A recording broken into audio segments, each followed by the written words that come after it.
From the magnificent Pontiac Silverdome in Pontiac, Michigan, we welcome you to the inaugural Cherry Bowl. Today, the Spartans of Michigan State meet the Cadets of Army, making their first ever bowl appearance. The Cherry Bowl is being brought to you by Buick. Wouldn't you really rather have a Buick? By General Motors Parts, home of Mr. Goodwrench. And by the General Motors Corporation. Extra time, extra effort, and attention to every detail. GM is committed to excellence.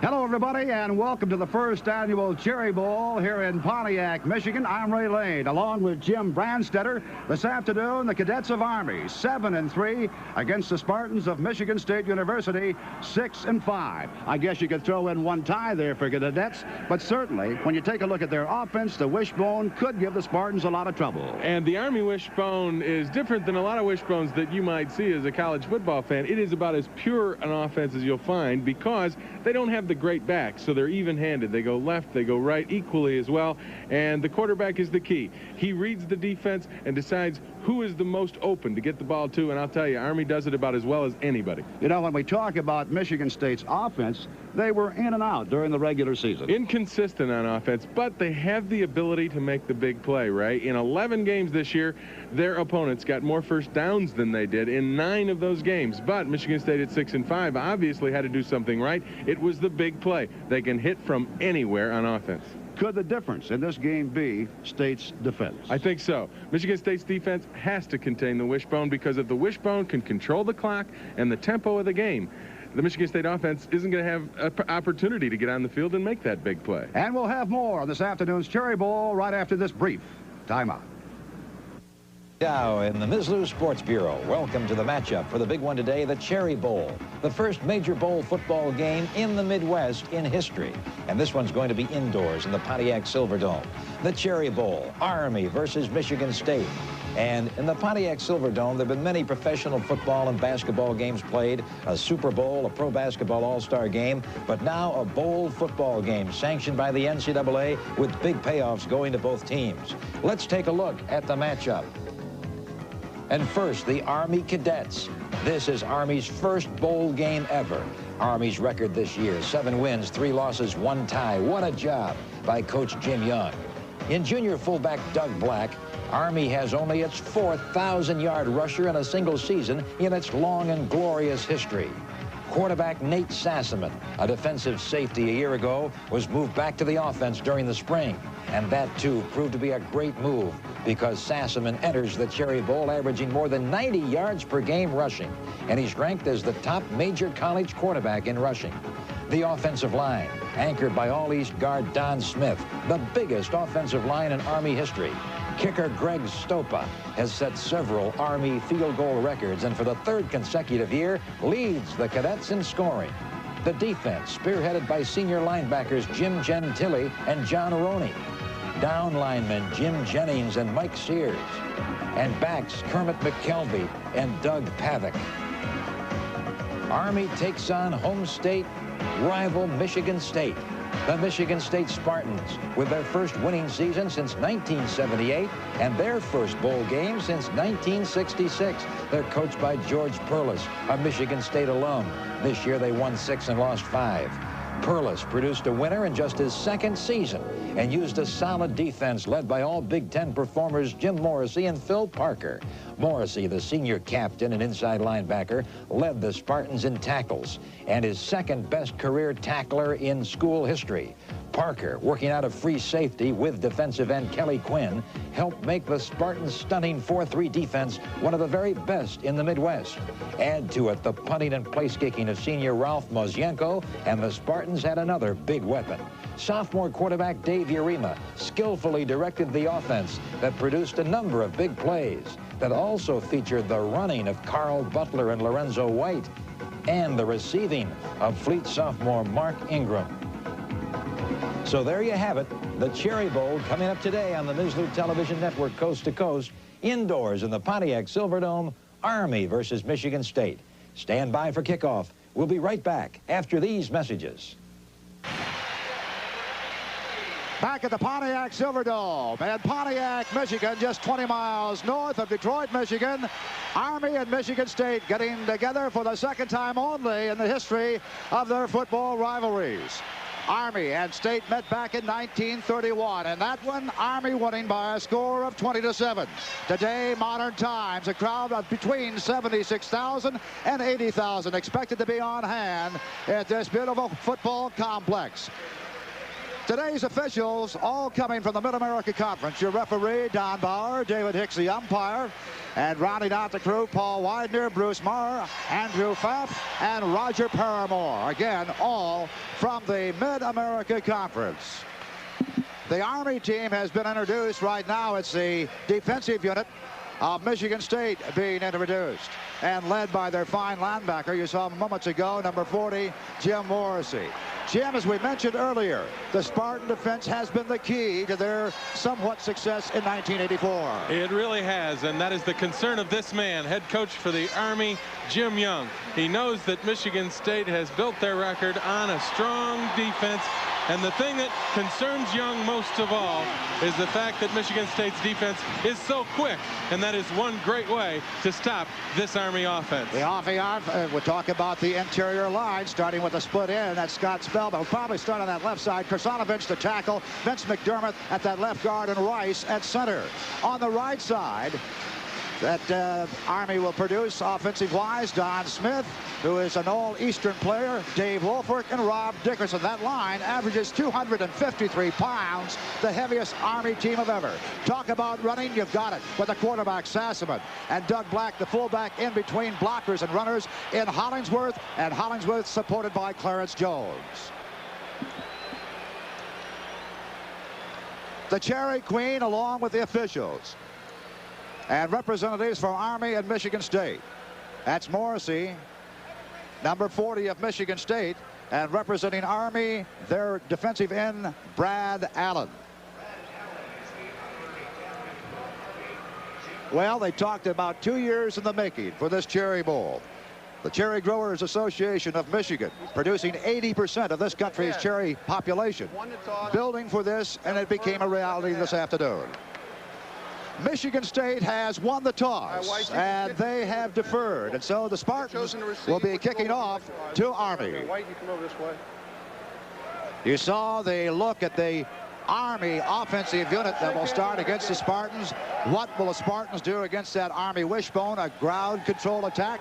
This is what they come up with. Their quickest lineman is their left end, Kelly Quinn. Joe Curran getting a start on that left side of tackle. Dave Wolf on the right side. Tom Allen, another very active defensive end. An active linebacking core in Anthony Bell, Jim Morrissey, and Tim Moore. Tim Moore getting the call, number 42 on the right side of the linebacking core. In the backfield, defensive-wise, Lonnie Young, Terry Lewis, Paul Bobbitt, and Phil Parker. And sometimes they have been picked on with a pass, but we don't look for too much passing from Army. Not too much. One of the reasons is because Army loves the wishbone. It's a ball control type offense, and Jim Young said before this game all week long, he wants to keep the offense on the field, control the football, and keep the ball out of the offense of Michigan State's hands, because they have that capability of the big play. They also have a great kicker, Ray, and one that might make a difference in this game. Ralph Mosienko is a young man that you're talking about, a native of Michigan, actually born in West Germany, but coming to this country at the age of 9 months. We talk about Army. Well, they've got some speed and some good runners, and in their kickoff return unit, they have a couple of fellows that are active in their offensive backfield. Regarding Dee Bryant, number 21, and Clarence Jones, number 40. They are back deep for Army. Ralph Mosienko, the kicker. Now for Michigan State, he is their place kicker on field goals, kickoffs, and point afters, as well as their punter. A year ago, all Big Ten. This year had some stiff competition and wound up on the second all Big Ten team. Nice to have you along here from this Cherry Bowl in Pontiac, Michigan, and hope that you just are getting underway for a great holiday season. Army will watch that one go into the end zone and not going all the way out, and so the Cadets will bring it out to the 20-yard line. Morrissey pretty active as far as being able to put that ball into the end zone. Mozienko is one of those guys that really kicks the non-returnable kickoffs. He's also in range, in field goal range, anytime the Michigan State Spartans get over the 40-yard line. So they're within scoring range offensively in a lot of situations because Mozienko provides them with that long kicking ability. Now you'll see the best team as far as it coming and using a wishbone offense in Army. The Cadets led by Sassaman, the quarterback, number 11. And he hands it right off to his fullback, Black. Doug Black going right into the center of that Michigan State defensive line with Kern and Wolf leading the way. And of course, those linebackers are going to plug some gaps this afternoon to be successful. Absolutely. And the key to the wishbone is you've got to commit yourself to running the fullback, whether he gets a lot of yardage or not. But the reason you have to give that ball to the fullback is that sets up everything outside. You've got to hold those linebackers inside to allow yourself to get outside with the pitchbacks. Penny White is chucked in now as a wide receiver on the left side for Army. Black got 3 yards on that first carry. Again, Sassman faking the handoff to Black, cutting outside and picking up about 4 yards, brought down by Phil Parker as he climbed up to around the 29-yard line. Michigan State doing a good job. You called the name Phil Parker in there on the tackle, Ray. He is the safety in the Spartan secondary, and if he comes up a lot, and if you hear his name a lot, stopping Sassaman at the corner, look for Army to cross Michigan State up possibly with a pass down the middle if the backfield is supporting quickly on that run. Ball marked at the 27-yard line, so it's 3rd down and 3 now for the Cadets. Using their tight end in motion, planting them on the left side. That's Rob Dickerson, number 80. Sassaman now had an idea. He wanted to pitch out. He had Jones as a trailer. Instead, Phil Parker coming up from the free safety position, hauling him down. And just about a yard gain there. The Cadets are faced with a 4th and 2. Great defensive play by Michigan State. Now we're getting an opportunity to see how George Perlis and the Spartan defense is going to defend against the wishbone. You're coming to the left. Watch Phil Parker. He's the safety man. He has got the quarterback wherever he goes. The cornerback comes out to take the pitch back. Good play defensively. Pressure now for a fellow by the name of Scott Krawczyk, who gets off his first ever collegiate punt. Bobby Norris takes it at the 36-yard line of Michigan State, climbs back up to the 39-yard line, and the Spartans will take over at the line of scrimmage after that 36-yard punt and 8-yard punt return. We'll be right back to the Silverdome. No score in our game. 13 minutes and 2 seconds to go in the opening quarter of the Cherry Bowl. Silverdome here in Pontiac, Michigan. Well, it's just perfect indoors here. The wind definitely not a factor. Climate controlled at 72 degrees. And wherever you may be, wish you're along with us. Glad you could join us on our football presentation. Keith Gates, the fullback. Lorenzo Wright, number 34, the tailback for Michigan State. Double tight end in there, and Vino Belk is used in motion. Urema on the rollout, and Urema has no place to go as he's hauled in a hurry on some good coverage by Jim Jennings, the big tackle on the right side. Jim Jennings just busted through the block of Doug Rogers, number 71, a loss of 12 yards. That's just one-on-one blocking up front as Urema rolled, and it was a great play as Rogers missed the block, and Jennings made the hit for the sack. Interior line of Rogers stump. Napolitan, Wojciechowski, and Bodolak will be in there. That averages out to just around 253 pounds, the same as Army's offensive line. 2nd and 22. And around the 31-yard line, pitch this time going to White. And White gets a couple of yards out of that carry. At the bottom of the pile, the linebacker Baptiste around the ankles to make the stop on the freshman from Michigan State. The wide receiver, Wazinski, getting a call today. He's a freshman. Butch Roll at the tight end position, a junior out of Florida. And the backfield, Urema starting at quarterback, White a freshman at that tailback position. Gates at fullback, and Ingram, number 11. He's a speedster and a big play type of individual at that flanker position. They might be looking for Ingram here at 3rd and 22. 3rd down, long yardage. Urema getting some good blocking, plenty of time. Out of the pocket, still can't find anybody open. Now trying to go down to the sideline. Might have been out of bounds, and that might have been Ingram coming back in there after he'd run his pattern and coming back. It was Ingram, but he was stepping out of bounds trying to make the reception. He was covered by Kermit McKelvey, a senior out of Wichita, Kansas for the Cadets. Well, you know, the Army secondary was criticized a lot coming into this ball game. Well, I'll tell you, on that instance, It was great coverage by the secondaries. We take a look at the deep men for the Cadets of Army. Number 13 is Daryl Londo. Mosienko will kick it. Mosienko gets a towering punt away. Londo back to his 6-yard line. Steps at the 5. Now comes up to the 10. Trying to pitter-patter through. Gets to the 13. A 59-yard punt. And a flag goes down between the 10 and the 15-yard line. So the umpire will see what that infraction will be. Mosienko giving his Spartans plenty of time to come downfield. Clipping called against the Cadets of Army.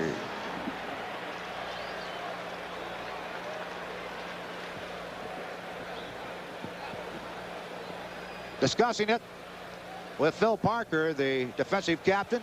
Strategy, meanwhile, going on with the Spartans offensive unit. And as they mark this one off, let us pull away from the Silverdome with 11 minutes and 17 seconds to go in the opening quarter. No score. And a word. Receiving team, first down. From your local stations. We'll be right back. The Cherry Bowl is brought to you in part by Elias Brothers, AAA Michigan, your snapper dealer, and by Ameritech Mobile Communications, America's most advanced mobile telephone system.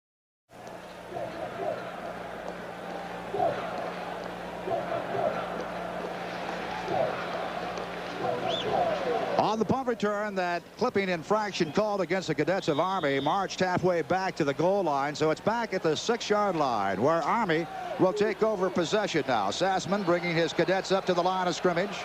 Again, Black, Jones, and Hollingsworth in that wishbone backfield for the Cadets. And Sassman hangs on to it, will not toss it to his trailer, and gets up to around the 15-yard line before he's grabbed and brought down by Anthony Bell on the jersey. Bell at linebacker on the left side. The previous play, we saw Phil Parker come up when Army had the ball to make the stop. This time, Parker tries again, but he gets caught up inside. And watch the block. There it is by Jones. He knocks Parker down. That allows Sassman to get outside. The blocking back of Jones made the play. Sassman getting 9 yards on that carry. Dickerson now, the tight end, comes in close. Handoff to Black, straight ahead. Bobble the ball. I believe Army has fumbled. And we'll see if State came up with it. The players indicating the Spartans have it.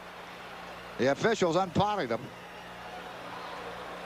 And Army retains possession. Doug Black on that carry had lost the ball momentarily, but a knee had touched. One of the things about the wishbone, it is a turnover offense. He's got to ride that fullback into the line of scrimmage. There you see the ball come free, and I'm surprised Michigan State didn't get it. Quinn and Morrissey both looked like they were on top of it, but Army got back to it underneath the pile. Army gets the break, recovers the fumble, and picking up the first down. So the Cadets at their own 17-yard line, 1st and 10. First down of this ball game. Sassman now pitching out to Hollingsworth, and Bell drives him out of bounds on the far side of the field. 4 or 5 yards on that carry. Sassman, although pitching that time, has carried the ball 3 times for a total of 14 yards. And not only is Sassman a good ball carrier in this wishbone, but there you got an example of what Sassman can do. Came out, and it had to be a quick pitch because Kelly Quinn had gotten penetration, but he got the ball out to Hollingsworth. They picked up 5 on the play. Spellman checks in now. It's split in. White goes off the field for Army. 2nd down, about 5 yards.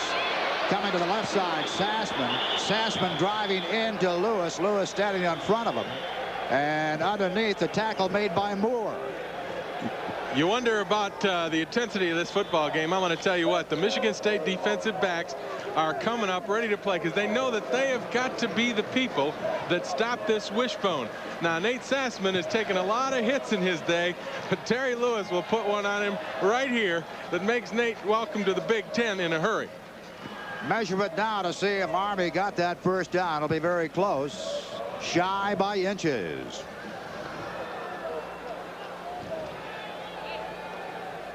Ball just about at the 27, just a little crossed.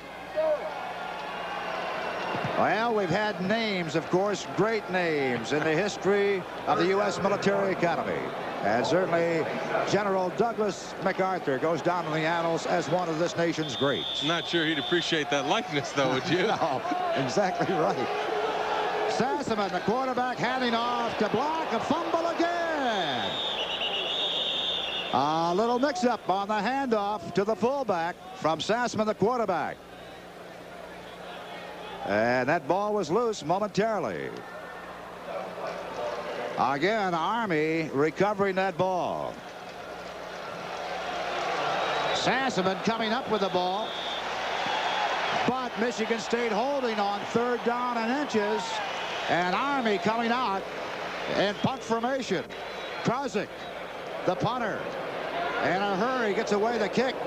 Morris going back and takes it over the shoulder. He had signaled for a fair catch at the 25, driven back close to the 22. So the Spartans will go on the offensive attack after a 49-yard punt by Krausick of Army. Talking about that young man earlier, Krausick punting for the first time in his collegiate career in this ball game, and really the pressure on him. And Jim Young told us this week that Krausick's the kind of punter that he'll hit one sideways and then he'll boom another one 50 yards. On that occasion, he got it to it and hit it for 50. Spartans will start the attack now at their own 22-yard line. No score in the ball game. Uribe handing off to his tailback, Lorenzo White. Gets across the 25, up close to the 28-yard line. Alsis, the nose guard, middle linebacker, but they use him as a nose guard here, getting credit for the tackle. The Army defense will overshift to the tight end, and they're normally an odd-looking front with a nose guard, but with Michigan State running an unbalanced line with a tight end, they will shift it over so that it looks like an even defense. 2nd down and 5 for the Spartans at the 27-yard line of Michigan State. And again, White met that time by Gentile. The linebacker moving up, planting a shoulder and doing a job. And you talk about doing a job. The linebackers for Army have done that this year. And talking to him before the ball game, Jim Gentile, saying, hey, we key on the guards. We look to see where the guards are going. We'll wind up with the ball. And if Terry Lewis laid the wood to Nate Sassaman in the previous possession of Army, Jim Gentile certainly let Lorenzo White know that Army can play hard-nosed football, too. All right, now they have Gates as a lone back in there with Morris in. And split wide was the receiver, Dipsy Norman. The pass intended for the fullback coming out of the wing-back position. Bobby Morris incomplete. Decent coverage over there by linebacker Marty Baptiste also. 4th and 4, and Army sitting back deep right now.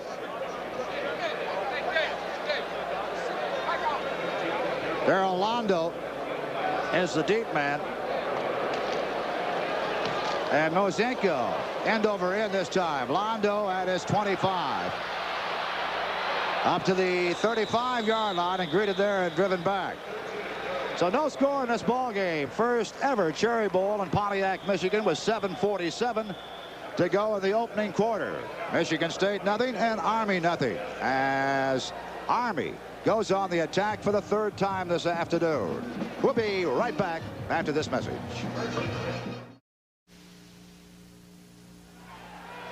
Sassaman up under that center of his, Rice.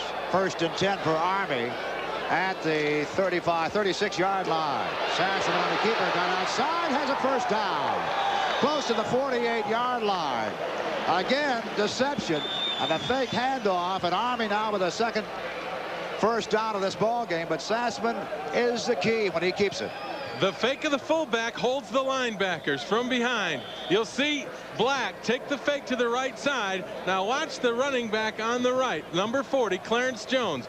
He will hit to the outside. Now he will run upfield and he will take Phil Parker. That is the block that springs Sassaman outside and gets him 1st down yardage. Army with 40 yards rushing right now, and Sassaman passes intercepted.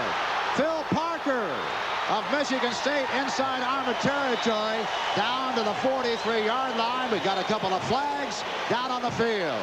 Just about the time that Sassaman released that ball is when the officials threw the flag. But take a look at it. Sassman throws right to Parker. You wonder why Army throws the football in this situation. They've just come out with a triple option play, gotten a first down with Sassman. Army's not known for their passing attack. Throws it right at Phil Parker. That's the 4th interception of the season for Sassman. He's not the most accomplished passer. In this instance, Parker was right there waiting for the interception. Michigan State gets the big break. The penalty was against Army. The Spartans decline, and Michigan State now inside Army territory for the first time this afternoon. Parker, all Big Ten on defensive backfield, and this year now with his 5th interception of the year. Urema, the young quarterback of Michigan State, coming off a year ago of a shoulder separation, and really has not passed consistently this year. Going deep. Incomplete. He had Ingram streaking for the goal post on that post pattern, a little bit out of his reach, and Pavic, the free safety of Army, he is number 27, really giving a good chase and coverage. There you see the idea and the strategy of George Perlis on offense.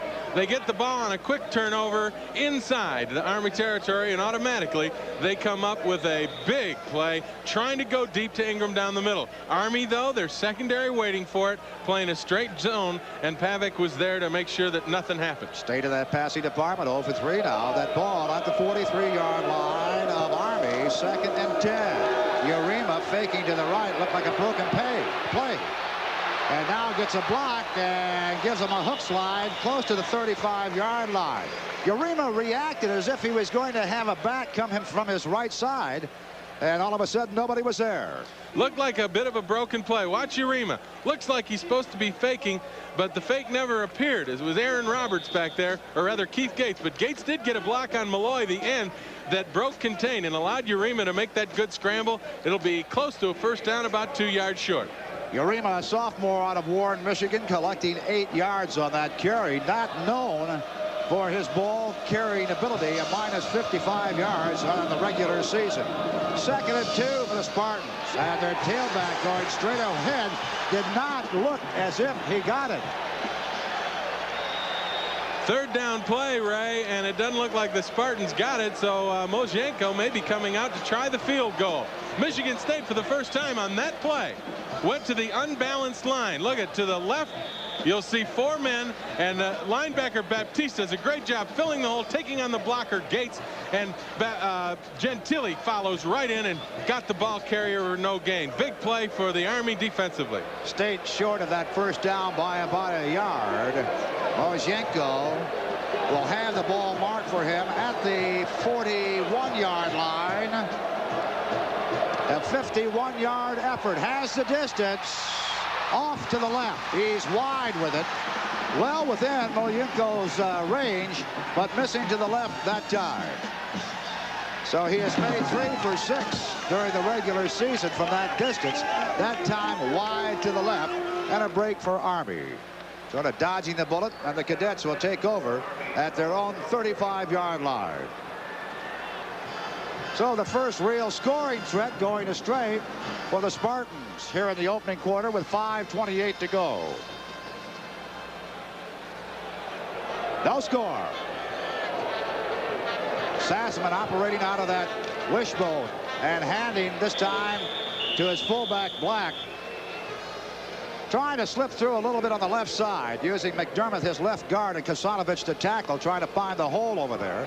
And Jim, again, the advantage of splitting between the guard and the tackle offensive-wise in that line for Army. Exactly. The center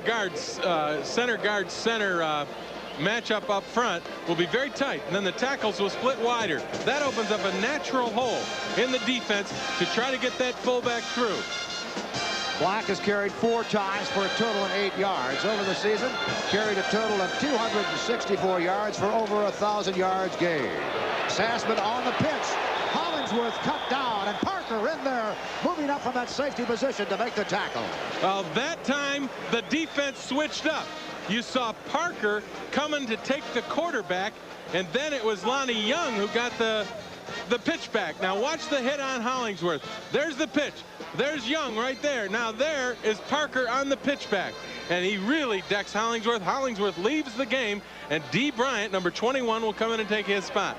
But the Michigan State defense switched up. That time it was the quarterback who took the quarterback. Both teams have been unsuccessful on third down conversions. This is a 3rd and 7. Reverse coming around and carrying the ball is Scott Spellman, and the Spartans had no part of that. Again, protecting the outside, Parker and Young coming up there to cut off the would-be runner. -6 on a carry. Good scouting by Michigan State and a good job by Bell outside. He stays at home. He never takes the fake and starts in pursuit. Bell gets Spellman, loses 6 yards. Big play for the Michigan State defense. They've really shut down the offense of the Wishbone for Army. 4th and 13 for Army. Prozic back there to punt. Morse deep for Michigan State. Instead, the punt is a little bit short. And carrying that time was Parker, bringing it back up across the 35-yard line. So the Spartans will take over at about their 36-yard line, 1st and 10. No score in the ball game. 3:23 to go opening quarter of the Cherry Bowl. Spartans nothing. The Cadets of Army nothing. Along with Jim Brandstetter, I'm Ray Lane, and glad you could join us for the first annual Cherry Bowl from Pontiac, Michigan. Michigan State going on the attack now. 3:23 to go in the opening quarter. No score in the ball game. Pitch going back to the tailback, and that is Lorenzo White, the freshman, crossing the 40 and scampering up close to the 42-yard line, 43. Dropped down there by Eric Griffin and Oslis, the nose guard. Army now with a total of 37 yards in total offense. And Michigan State on that 8-yard carry, going up now to a total of 24 yards here in the opening quarter. That's one of the bread and butter plays for the Spartans of Michigan State. It's a pitch sweep, and we'll see it more than once this afternoon. Morse in there at fullback for Michigan State. White, the tailback. Pitch to White. Trying to find a block to get outside. Has the first down. Good block and forced out of bounds by Jim Gentile, but there was a good block of holding back that cornerback that was moving up that time. You bet, Ray. You don't talk much about wide receivers blocking, but in this instance, we've got a block from the wide receiver as White takes the pitch outside. Now watch him. He'll dip inside right there. That's the move that allows Ingram 11 to get the block out on the corner of Ken Griffin, and that allowed White to turn the corner and get the yardage for the first down. First down for Michigan State. Ball in Army territory at the 47-yard line. Here's White, breaks a tackle, 35, inside the 30 of the Cadets. Finally wrestled down close to the 32-yard line. A good effort by the youngster White, finally brought down in there by Bob Silver, strong side safety. And it's almost like the Michigan State Spartans have decided, hey, the heck with this fancy stuff. Let's get it done, and we'll block them at the point of attack and let our running backs go after him. Lorenzo White right there just has a huge hole to get through. Great blocking at the point of attack. Once again, it's that pitch sweep or the pitch power off tackle. They allow the back to make the decision on where the natural hole opens up. So far, the last 3 plays, the Spartans have been doing it upright. White carrying that ball down to the 27-yard line, and White gets a call. This time breaks a tackle behind the line of scrimmage and battles for a gain. Somehow got out of the grasp over there of Oslis at the 30-yard line and fought back to the 23. White was a freshman. He did not start the beginning of the year for Michigan State, but a lot of people feel he is better than Carl Butler, who is their senior guy, who they felt was the best back. There you see the reason why. As a freshman, White has that great balance. He's got good enough speed. He breaks tackles and makes things happen in the backfield. Spartans have a 2nd and 6 just inside the 25-yard line. Here goes White again. And down to around the 21-yard line. The first hit made in there on him really hard was Dave Shire. And then Oslis coming in on top. And I'll tell you what, Shire almost caused the fumble, Ray. Once again, here comes the pitch sweep. They lead through with the fullback. That's Bobby Morse, 21. Gets a good block. Now watch the hit. Right there by Ulses. The ball pops loose, but White's able to manage, hold on, and Spartans retain possession, but got a 3rd and 4 looking at him. Just outside that 21-yard line, 3rd and a long 3 to go. That wingback formation. Pitch out goes to Lorenzo White. Gets the first down, headed for pay dirt inside the 10-yard line. Tripped up that time. by the safety man who comes up and makes a stop on him, Bill Sanders. Actually, he's the cornerback. It's pretty obvious that Michigan State's going to run this pitch sweep until Army proves they can stop it. White gets a block right there from the big tackle, cuts it back over the middle, trips right there, and he's knocked down finally, but a great job of blocking at the point of attack. It was a trap block over there by number 71, Doug Rogers, the tackle, that really sprung White into the secondary. White, 10 carries, a total of 63 yards, first and 10, right at the 10-yard line. White again, fighting down, fumble, and Ingram, I believe, recovers for Michigan State. And they get a gain of about 3 yards. I'll tell you, Army is now beginning to get there and get at the point of attack and deliver a blow. White comes through. Watch the streaking defensive lineman right there. Rips the ball free. And Ingram standing right there. Otherwise, Army might have gotten the turnover.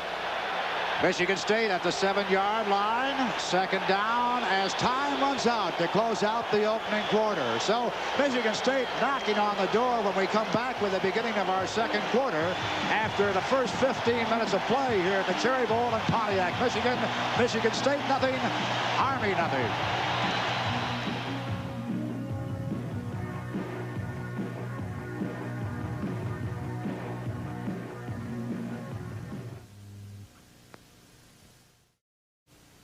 Most valuable player awards for both offensive and defensive players in today's Cherry Bowl game. A $1,000 scholarship be awarded in each player's name to their respective schools. Second and 7. And carrying that time for Michigan State and not getting in. Again, it was Lorenzo Wright. Started at the line of scrimmage at the 7-yard line. Got close to the 5-yard line. We were talking about those most valuable player awards. 2 scholarships donated by the Michigan Sugar Company, totaling $2,000. And, of course, each MVP will also receive a trophy in today's Cherry Bowl. 8 plays in this drive so far for the Spartans of Michigan State. All of them on the shoulders of Lorenzo White, the Michigan State tailback. Third down at the 5-yard line. White and Morse, the running backs. And Urema intended for his tight end, intercepted by Army. And Michigan State turns over the ball as Kermit McKelvey, the young man from Wichita, Kansas, a senior, pulls it out of the end zone, and Army bites the bullet for the second time. Boy, you wonder why Michigan State goes out there and throws that football. They've been doing so well with Lorenzo White. Here they come with a rollout, coming right at you. Watch McKelvey, 37, steps right in front of Bino Belk. And there you see the interception. And here it is, the rollout left. No play action. Defense knows it's a pass. Urema throws it, and there's McKelvey right there, stepping in front of Belk, gets the interception, brings it back to the 6-yard line. Army in a hole, but they avoid possibly getting scored against, as the Michigan State Spartans were very, very close. You know, Jim, when we came on the air talking about our preview in the Cherry Bowl, talking about if there was an Achilles heel, it would be the Army defense.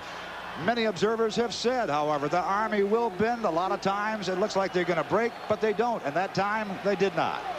It's the name of the game. If you can keep points off the board, doesn't matter how many yards you give up. At the 6-yard line, first and 10 for Army. Sassaman going in, trying to get outside, gets a hold momentarily and fights it finally, led by Bell and a group of other Spartans, and brought down close to the 8-yard line. The way the Spartans are playing defense right now, it's going to be tough for Army to run that wishbone into the short side of the field. And I think they'd like to get it to the wide side and spread Michigan State out a little bit more. Then maybe give Doug Black that ball up the middle. Try to pop one in the middle, because Michigan State is loading up a lot of people into the line of scrimmage. That time we saw Thomas Tyree, a linebacker, actually line up in the line of scrimmage. We said to the 8-yard line, mark it at the 9, give them a gain of 3 yards on the carry, and make it second down and 7. At the Army 10.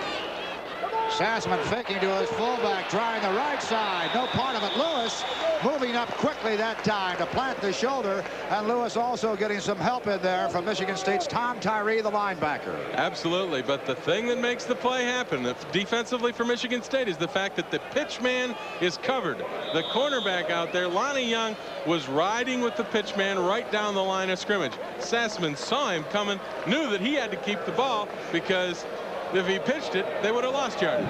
Spellman wide to the right, split in for Army. Third down and 6 for the Cadets. And trying to get the first down on the ground was Clarence Jones, halfback on the right side, moving a little bit on a counter play to the left side. He is short and brought down by Lewis, the cornerback of Michigan State. That's an idea what Michigan State has done against Army. You might think that Army go back with the counter play like they did on that last play a little bit more often. Bobby Morris going back deep in this punt situation for Michigan State, standing around his own 40-yard line. Army uses a completely different unit for their punt, and hurriedly moves them in from the sideline. And Krashik back there kicking just outside of his end zone and around the 1-yard line. Rushes on, just got it away. Might have got a piece of it. Bounces around the Army 45, now into State territory. Getting the Cadets roll the way they want to see it, and down at the 43-yard line of Michigan State. Almost blocked that time. The pressure was on. We're in the second quarter of the Cherry Bowl. 12 minutes and 2 seconds to go. Army nothing, Michigan State nothing. We'll be right back. Join us Monday night, December 31st for the Bluebonnet Bowl from the Houston Astrodome in Houston, Texas. TCU, the surprise of the Southwest Conference, takes on West Virginia. Remember, New Year's Eve, the Bluebonnet Bowl. Dave Sassaman, the story of what he has done so far in this ball game? No, but what he has done for a high this season and collected over 1,000 yards on that regular season. 1st and 10 now for Michigan State at the 38-yard line. Pitch to Lorenzo White, the freshman, trying to get outside. Army's attack on defense that time led by tackle Jim Jennings. You know, Army is getting to that pitch sweep at the line of scrimmage. Lorenzo White is just breaking tackles. That time linebacker Marty Baptiste was there. White just ran right through his tackle. Secret of Army's defense, and it's been said an awful lot this season, especially during the second half, going with the flow of the ball from the opponent's offense and just moving as an entire unit over that time, and that's exactly what they did when they went outside. Swarming that time on Michigan State. Second down at about 5. White getting the carry again, trying straight up the middle. Jennings again wrapping him up after he collected about 4 yards, close to a first down. Take a look at Army defensively. You talked about flowing with the ball. You look at the read by Jennings, number 93. He reads the block, comes right up inside. I'll tell you, this Army team is well coached, and I'll tell you, once they get their hands on a ball carrier, they're able to do pretty well against him. 14 carries for 77 yards for Lorenzo White today. And Spartans need about a couple of feet now for a first down, 3rd. And a couple of feet. White on a pitch, breaks a tackle, has the first down, getting across the 50-yard line, just barely into Army territory. Number 46 for Army had come up there in a hurry. That was useless. Had a shot at him to stop him behind the scrimmage and couldn't do it. Baptiste finally wrapped him up. And also behind the line of scrimmage, you had Mike Sears, number 95. He was able to get through on a real good quick move beyond the offensive guard, but he was not able to wrap White up. White broke the tackle, got through. Jennings having a little problem as Jim Young looks on to see one of his players limp off right now. What a job Young has done after going 2-9 a year ago, going into spring practice and says, hey, the personnel I have, it won't work. I've got to go to something else. He goes to the wishbone, and you talk about success, 7-3-1. And he called up Pat Dye at Auburn, and he talked to the people at Air Force. How do you run the wishbone? This season, after they saw Army run the wishbone, Air Force and Auburn called Young up and said, how'd you do it so quick? Michigan State running right now into Army territory, 1st and 10. Little pitch to White. No go. Moving up quickly was their fine linebacker, Gentile, who makes the stop and a loss of a couple of yards. You don't think if Phil Parker has a beat on Nate Sassaman that Jim Gentile doesn't have a beat all day long. Single coverage on Lorenzo White. Pass is there, and so is Gentile. Great defensive strategy, good execution by the defense there in their coverage. Lost a couple of yards on that completed pass. Second down now and 12 for Michigan State, back at the Spartan 47-yard line. I guess you could call it 2nd and 13 at the 47. Urema faking the handoff. going deep, and he's high to Walensky that time. A freshman out of Farmington Hills, Michigan, overshooting him a little bit, but pretty good coverage that time by the Army secondary. Doug Pavic was the guy who came in to make the hit. The pass coming right into your living room over McKelvey, but watch this. Now, you don't think Wyshynski's going to remember this hit when he goes out there again? That's part of defensive secondary strategy. If you rip the receivers, they're going to be thinking, maybe hearing some footsteps later in the game. 3rd and 13. Michigan State has picked up 76 yards in total offense, and White has 72 of those 76. 3rd and 13. Urema, a lot of pressure. Look out from behind. It's gone. Fumbled around. Army has recovered at the Michigan State 47-yard line. Gentile comes up with the ball. Great pressure applied by that Army defense, especially Bob Kleinhappel. Absolutely, and not only that, but they never gave up. They kept coming after Urema, and it was Sears who caused the fumble, and Gentile who came down and got the fumble recovery. Watch, they never stopped coming. Even though Urema's scrambling, there's the hit. It was Kleinhappel, rather, and there is the recovery by Gentile. Army gets the big break. All right, a timeout with that ball marked at the 46-yard line. Army will go on the attack. 9:32 to go in the first half. No score. Our local stations have this word. Wright has gained 80 yards. The team overall total offense 72 yards. How does that happen? Well, we got the slide rule out and we'll check it for you. Black on the carry this time, 1st and 10 for Army, and Black pounding his way down close to the Spartans' 41-yard line. You know, there's been a lot of work in getting this Cherry Bowl a reality here for a national bowl and the NCAA. The hard work, of course, of Tom Martin, the president, Muddy Waters, the vice president. And right now we have 9 minutes and 9 seconds in the second quarter. No score in the game. Michigan State nothing. Army nothing. Army at the 41-yard line of Michigan State. 2nd and 6. Sassaman on the keeper, trying to get outside. There goes his pitch to Jones. Jones has the first down right at the Michigan State 35-yard line. Terry Lewis driving him out of bounds. Good job by Sassaman in reading the defense. When they come up to the line of scrimmage, the wishbone quarterback looks over the defense and sees which side of the defense is the weakest. This time it's the left side. So Sassaman fakes to the fullback. Now they're outside. Now Sassaman makes somebody take him. There's the pitch. He gets him outside the cornerback, Lewis, and Jones gets enough for the first down. Army, 1st and 10. Michigan State 35. Jones on the carry this time on the double option. Fake to the fullback and gave it that time to his halfback. We talked about the Cherry Bowl officials making this a reality. Also, our thanks to the board of directors, Bill McLaughlin and Bill Morgan, Clayton Jones and Dave Amon, as well as Mike Mills, who is the director of communications, to make this a reality. Just about 4 yards on that carry. Jones has carried 3 times for a total of 14 yards. Ball marked to the 31-yard line of Michigan State. 2nd down and 6. Sassaman on the keeper. Found big hole. Good blocks. First down. 20-yard line of Michigan State. And finally brought down in there by Paul Bobbitt along with Lonnie Young. The wishbone, the key, the block of the back. Here comes the fake. Watch 40, Clarence Jones. He kneels down and knocks down the safety who's coming up to save, to make the tackle on Sassaman. And then Sassaman just does his good job of running. And there's your face mask penalty. It's on Lonnie Young, number 36. Good replay by our guys in the truck, doing an outstanding job out there as we see the penalty for face mask on Sassaman called against Michigan State's Lonnie Young. Face mask on a defense. First down. So they get the first down, and there's the face mask. 5-yard penalty nailed on to the first down to the 15-yard line of Michigan State. Sassaman now has carried 8 times for a total of 45 yards. Army 1st and 10 of the state 15-yard line. Again, no score. We're in the second quarter. Dickerson was at tight end, moving in close on the left side. Handoff to Black that time. Tried left guard, got a couple of yards out of it. Plugging up the hole, Morrissey on top of the pile. And then the bottle for Michigan State, number 59. Jones in there as well as Tom Allen. Well, that play didn't give you much yardage, Ray. That is the commitment of the wishbone to give the ball to the fullback.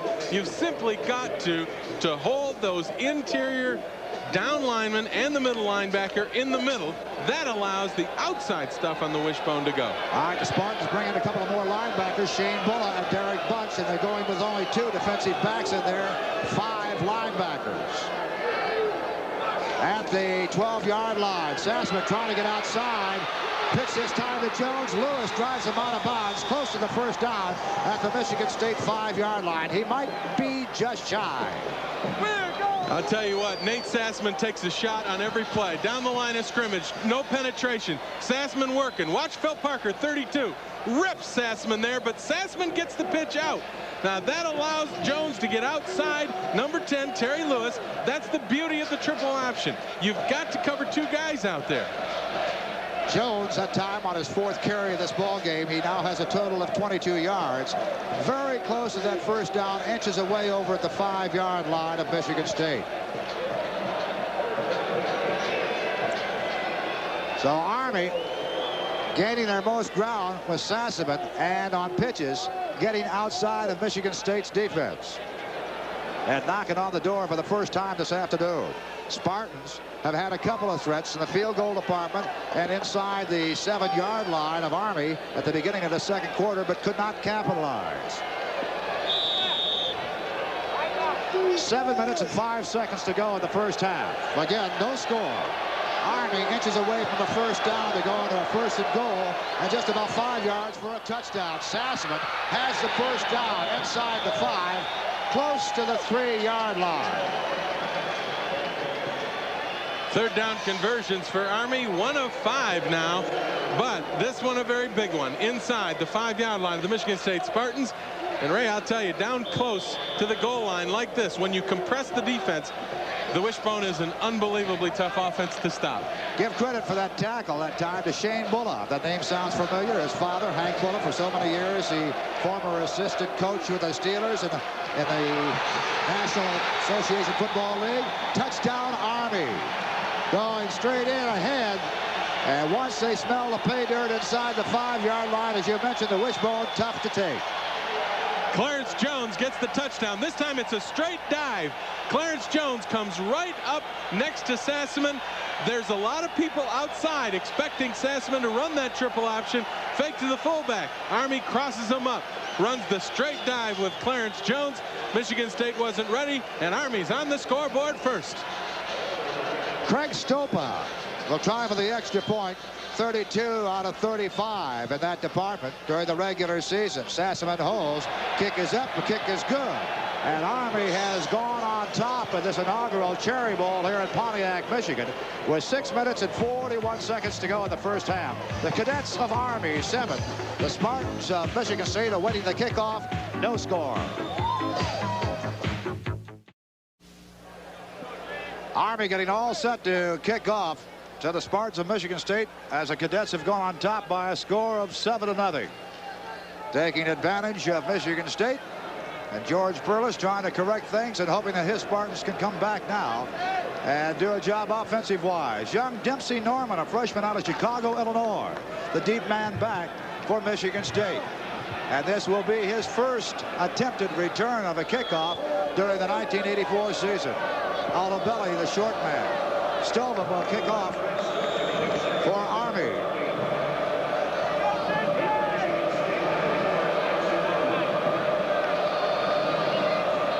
The roar of the Cadets on hand for this ball game. Short one taken right around the 9-yard line by Norman. Breaks the tackle, got over the 20 and crushed at the 22-yard line of Michigan State. An Army player back at the 35 of Michigan State down and injured. So Michigan State will have the ball in play at the 22. Marty Baptiste is the injured player, and that's going to be a big blow to the Cadets. Baptiste, the starting linebacker. If the knee, it looks like they're working on a knee. If the knee is serious, they'll obviously not be able to get Marty Baptiste back into the game. He's backed up by John Roney, who is a starter earlier on in the season. So the loss won't be critical, but Baptiste has been doing a real good job in there, along with Jim Gentile, the other linebacker for the Cadets against the Spartans so far this afternoon. Well, you talk about Roney being a starter earlier in the year. Of course, he had some foot problems. Baptiste entered the picture. 1st and 10 for Michigan State. Urema operating at quarterback. Pitch going to White, and White is upended again by Gutierrez. The end on the outside, that right side, moving in and planting the shoulder. Carry up to about the 25-yard line. 3-yard gain. Michigan State has rushed the ball 19 times, 16 carries for Lorenzo White. You see number 54 in the white jersey, Army, when they broke that defensive huddle. That is John Roney. And a story on that scoring drive by Army for the first score of this ball game. 8 plays, covering 46 yards, taking only 2:51, just under 3 minutes to capitalize and make the score 7-0. Michigan State at its own 25-yard line. 2nd down and 7. Urema wanting to go to the air, again pressure, and running for daylight. Can't find that daylight. Jim Brock making the tackle. The Army trainers working on Marty Baptiste on the cadet bench, and you can see they're working on that left knee. And of course, we don't like to see it any time when a football player gets that knee working on. And right now, it doesn't look like Marty Baptiste is going to see too much more action this afternoon. Head trainer for Army, Gene Benner. His assistants are Jim Wallace and Jack Trainer. And doing a good job trying to get their young man back into the lineup if possible, Marty Baptiste. Meanwhile, Michigan State faced with a 3rd and 8 at its own 24-yard line. Ingram, or rather Moore, slotted on the right side. Urema going over the middle to his tight end that time. And that was Butch Roll. Spartan should have a 1st down. Urema had actually looked deep to his primary receiver, found that he was covered, and going to Butch Roll. That's a great pass by Urema because Ken Gutierrez, number 98, had great coverage on Roll. He was all over his back, and Urema threaded the needle. So the Spartans have a 1st down just over the 35-yard line. Mark it at the 35, 1st and 10. They move Dempsey Norman out wide to the left side. Ingram wide to the right. Gates and White, the running backs. White on that pitch between guard and tackle, and gets across the 40-yard line at the bottom of the pile for Army. Making a stop, Mike Sears, a tackle. Nothing fancy, Ray. Really just power football. Go after him at the point of attack, pitch the ball back to White about 4 or 5 yards deep, and let him pick the natural hole that develops. Got about 5 yards on the carry. Make it 2nd down and 5 at the Spartan 40-yard line. Again, Norman wide to the left, and Ingram wide to the right on that I formation for Michigan State. Gates the fullback, White the tailback. Urema to try a pass again, going high to his tailback, or rather his fullback, Gates that time, out of the flat. Intended for Gates, incomplete. Good job by Kleinhampel also.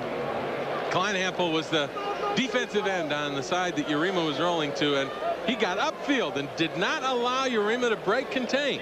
And he also got his hands up, and that made it a tougher throw for Urema to hit the fullback Gates. 3rd and 5 for the Spartans, again at their 40-yard line. 5 defensive backs in now for the Army as Bill Sanders, number 17, has checked in. And Urema again passing situation. Waiting for Norman to find his way open. A little loop that time. Going down to the 40 and cutting back and covered pretty well in there by Mac Butner, the quarterback. You know, one of the things I think that is surprising Michigan State somewhat is the quickness of the defensive line and the quickness of the secondary to get people to the football when they throw it. Moving back is Bob Silver along with Darrell Londo. Silver number 19, Londo 13. Nozinko back to handle the punt. And booting for better than 50 yards an average a day. Will keep that average, drilling this one into the end zone of Army. Automatic touchback, and the Cadets will bring it out to the 20-yard line on that 59-yard punt by Michigan State's Ralph Nozinko. So with 3:46 to go in the second quarter, Army 7, Michigan State nothing. We'll be right back after a word from your local stations.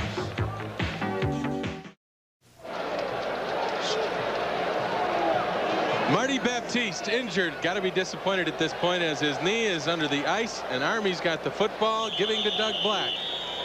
It does not look good for Baptiste. We would like to see him back in the lineup.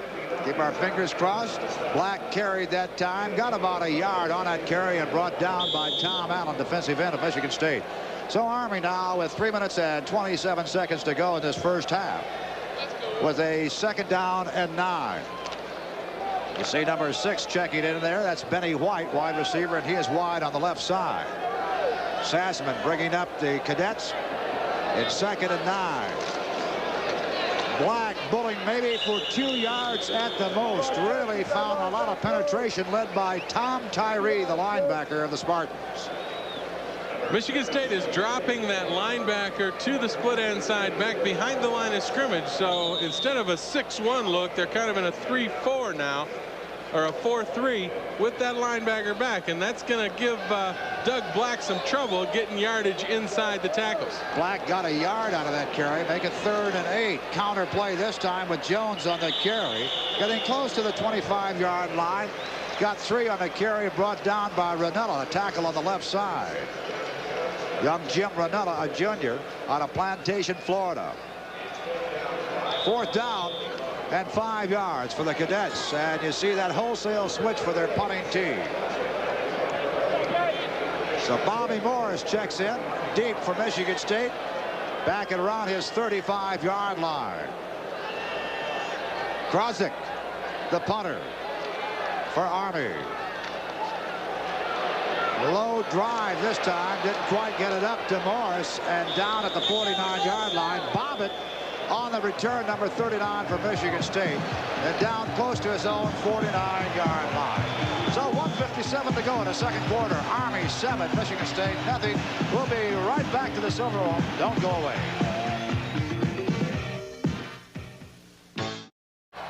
Well, just in those last series of downs, 8 plays capitalized by punts. Army's punting averaging out 41.6 so far. Michigan State's Mozinko 55.3. Spartans at their own 49-yard line, 1st and 10. Urema wanting to go to the air. Good protection this time. Down the sideline. Had a man open. Intercepted. Did he stay in bounds? He did. Army with great coverage that time. Picking off the ball was Doug Pavick over his shoulder at the 1-yard line. Coverage by the secondary, straight zone defense. Pavick is a safety looking at Urema. Urema does nothing but look down the right side to Wasensky. And he is going over there, Pavick is, and he runs by the corner, but Pavick is the center fielder, just runs back like a wide receiver and makes the interception. Really kind of a telegraph throw by Urema, and he could see the situation at the other end and watch the reaction. Disappointed, obviously, as Michigan State tries to go for the big play, and once again comes up short. Spartans turn it over. Cadets at their own 1-yard line. And Hollingsworth on the carry that time, got a couple of yards, battles his way out to the 3-yard line. Down to around 139 here. Lonnie Young making the stop. 139 to go in the 2nd quarter. Again, Army leading by a score of 7-0. And Jim could be very well satisfied of just battling and running out the clock to end this half. I think at this point Jim Young would be very happy to do that, while George Perlis, as all of his timeouts, has rather 2 timeouts left. You'd think that he might want to try calling one, seeing if he can get the ball back. Black, the fullback, on the carry, close to the 5-yard line. And you can hear from our field microphones somebody calling for a timeout. Michigan State calling for that timeout and stopping the clock with 1 minute and 4 seconds to go. And Michigan State does have all 3 of their timeouts left, so now they only have 2. But good move strategy-wise on the part of Michigan State, in the sense that now they've got Army looking at 3rd down and 8. They're down close to their own goal line. It's expected that Army will run the football in some form out of that wishbone. Michigan State probably get the ball back in fairly decent field position, since the Army punter is seeing his first game action today. Army faced with a 3rd and 6 here, and Army now 1 of 6 in 3rd down conversions, although they lead 7-0. A reminder again, there will be most valuable player awards for both offensive and defensive players in today's Cherry Bowl game. A scholarship of $1,000 each will be awarded to each player, to the respective school. The scholarships donated by the Michigan Sugar Company, and each most valuable player also will win a trophy. And of course, as we talked a little earlier, and Jim Young thinking about getting this ball out of his own territory, The Cherry Bowl coming to being. It was a dream 2 years ago, actually finalized just last August. Nice to have you along and part of it this afternoon. 3rd and 6. Sassaman wants to pass, and now he wants to run for daylight. Has the first down and runs out of bounds right around the 25-yard line. Army with a big break that time. Great play by Sassaman. He looked downfield and didn't see anybody, and it was a rollout play action. Michigan State had covered everything to his direction. Now watch, he comes into the field of play. He knows he doesn't want the safety. Now it's all up to Sassaman at that point. As he gets away from Ranella, now he's got blockers to the backside, and he uses that good quickness and sense of his to get to that first down and get Army out of trouble. Army now 1st and 10 at its own 25-yard line. Faking to Black and rolling outside and picking up 5 yards. So Army now has run a total of 31 plays, and 30 of those have been rushes, and Sassaman has carried now for a total of 11 times for a total of 73 yards. 34 seconds remaining in this first half. Army in control right now and leading in the ball game, 7-0 over Michigan State. 2nd down and 4 for the Cadets at their 31. To Black, fullback, drives for a yard. Some good hitting right at that line of scrimmage. Allen in there with the Spartans, and also Tyree. 7 seconds, 6 seconds, and that will be the last play from the line of scrimmage for this first half of this first ever Cherry Bowl here in Pontiac, Michigan. So both teams leaving the field, and we have played 30 minutes here at the Cherry Bowl. With the score, the Cadets of Army 7, the Spartans of Michigan State nothing. Nice to have you along this afternoon, and we'll be right back with our halftime activity.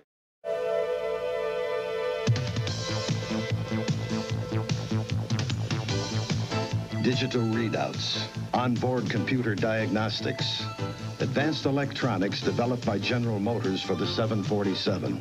Now many of the same engineers are building the same technology into new GM cars and trucks. So you and your car can drive smarter. Nobody sweats the details like GM.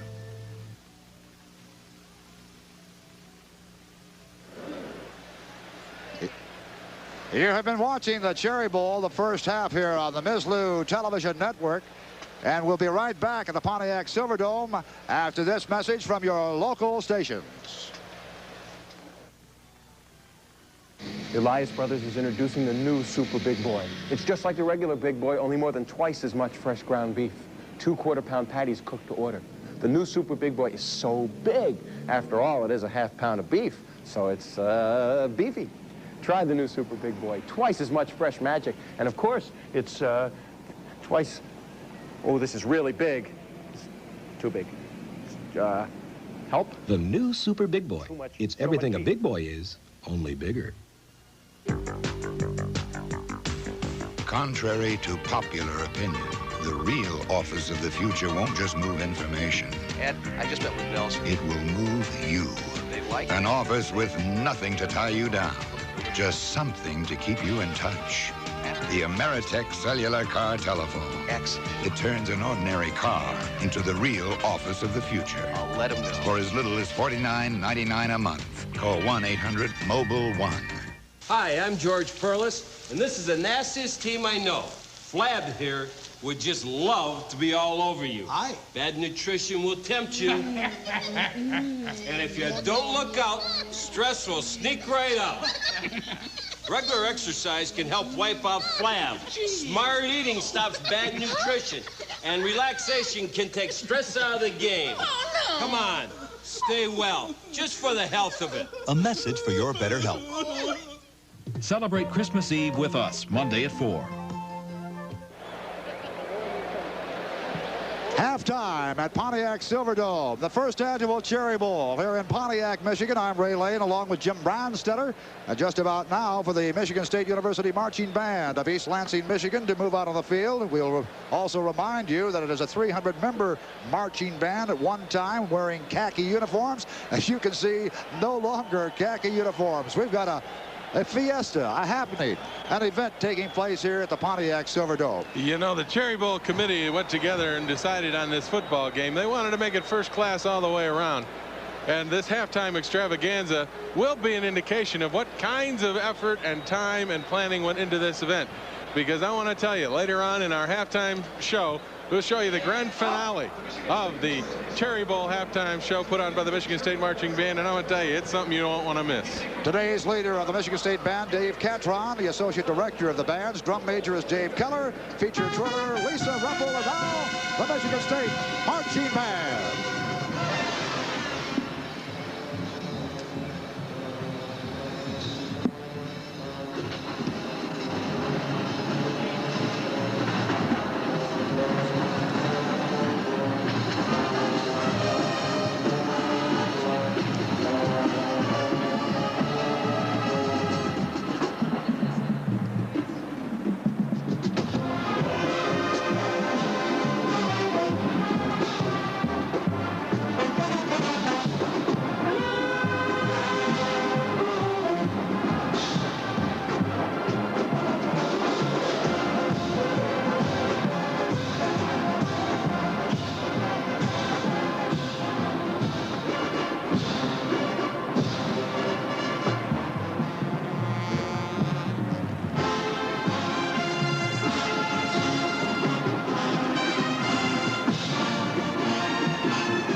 Okay. Complete with giant chorus line, the Spartan Marching Band takes our finale from the Francis Albert Sinatra songbook. Here is your favorite, New York, New York.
Annual Cherry Bowl here in Pontiac, Michigan. I guess you could say it's more than a game. It's an event. It's a happening. And a man certainly who is glad to see it in his own state of Michigan is the governor of Michigan, the Honorable James Blanchard. And Jim, as a Michigan State graduate, I know you have some green and white running inside, but I know you're very, very proud to see this Cherry Bowl become a reality. Absolutely. It's great for our state. A lot of people aren't aware of the fact that we are a major tourism state, a major agricultural state. We grow more cherries than any state in the nation. It's good promotion. Of course, I love football. You know, when you look at the matter of economics, and you cover that every day, 24 hours a day, with so many serious problems, not only for the Detroit and Pontiac community, but for the entire state of Michigan and nationally, it's got to have a good, warm feeling to see a group of people get together and make this thing a success. Oh, absolutely. The state is turning around, as you know, financially, economically. Agriculture is part of that, tourism, sports. You know, this is an unbelievable sports state when you can support the Tigers in Michigan State, Michigan, the Lions, the Pistons, the Red Wings. It goes on, and here's another example of it. And I think it's probably one of the more lucrative bowl games in our very first, so we're thrilled. As we look in now, we have certainly our national audience, and I think maybe an invitation goes out for the second annual Cherry Bowl. We hope to not only have everybody here, a state which does an $11 billion tourism business, but of course we hope to see good teams. We're very fortunate to have Army here with Michigan State. Obviously they're a good team, as you can see. I think it's going to provide for a very exciting second half. There's a lot of football ahead of us, but the other thing to remind the viewers is that particularly in the summer, this is an incredibly beautiful state with more shoreline than any state in the nation, more state-owned forest land than any state, beautiful beaches. 95% of the surface fresh water of America surrounds the state of Michigan, and so it's not just now for the Cherry Bowl next year, but all year round. Michigan is a state for all seasons. We want to welcome everybody to our state, and of course we hope they'll enjoy a good second half today.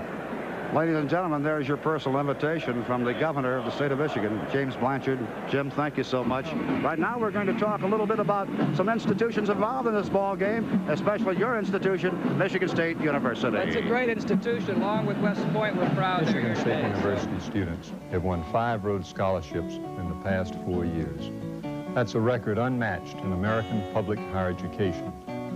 Recently, 2 of our outstanding seniors, Ron Tempest of Erie, Pennsylvania, and Rob Leland of Williamsville, New York, were named 1985 Rhodes Scholars.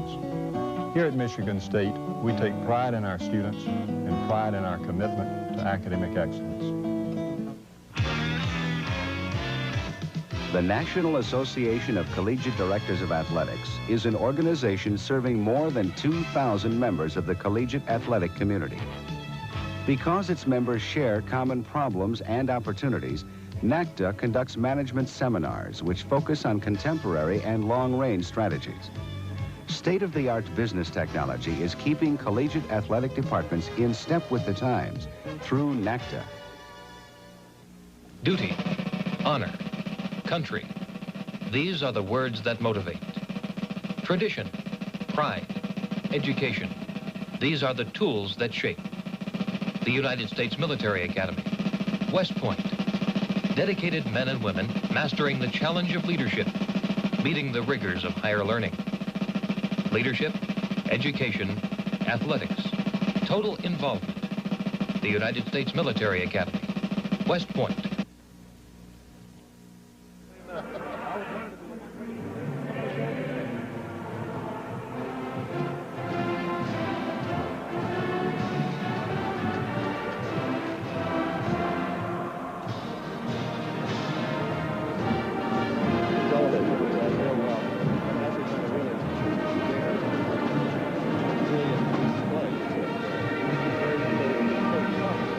Yes, Austin.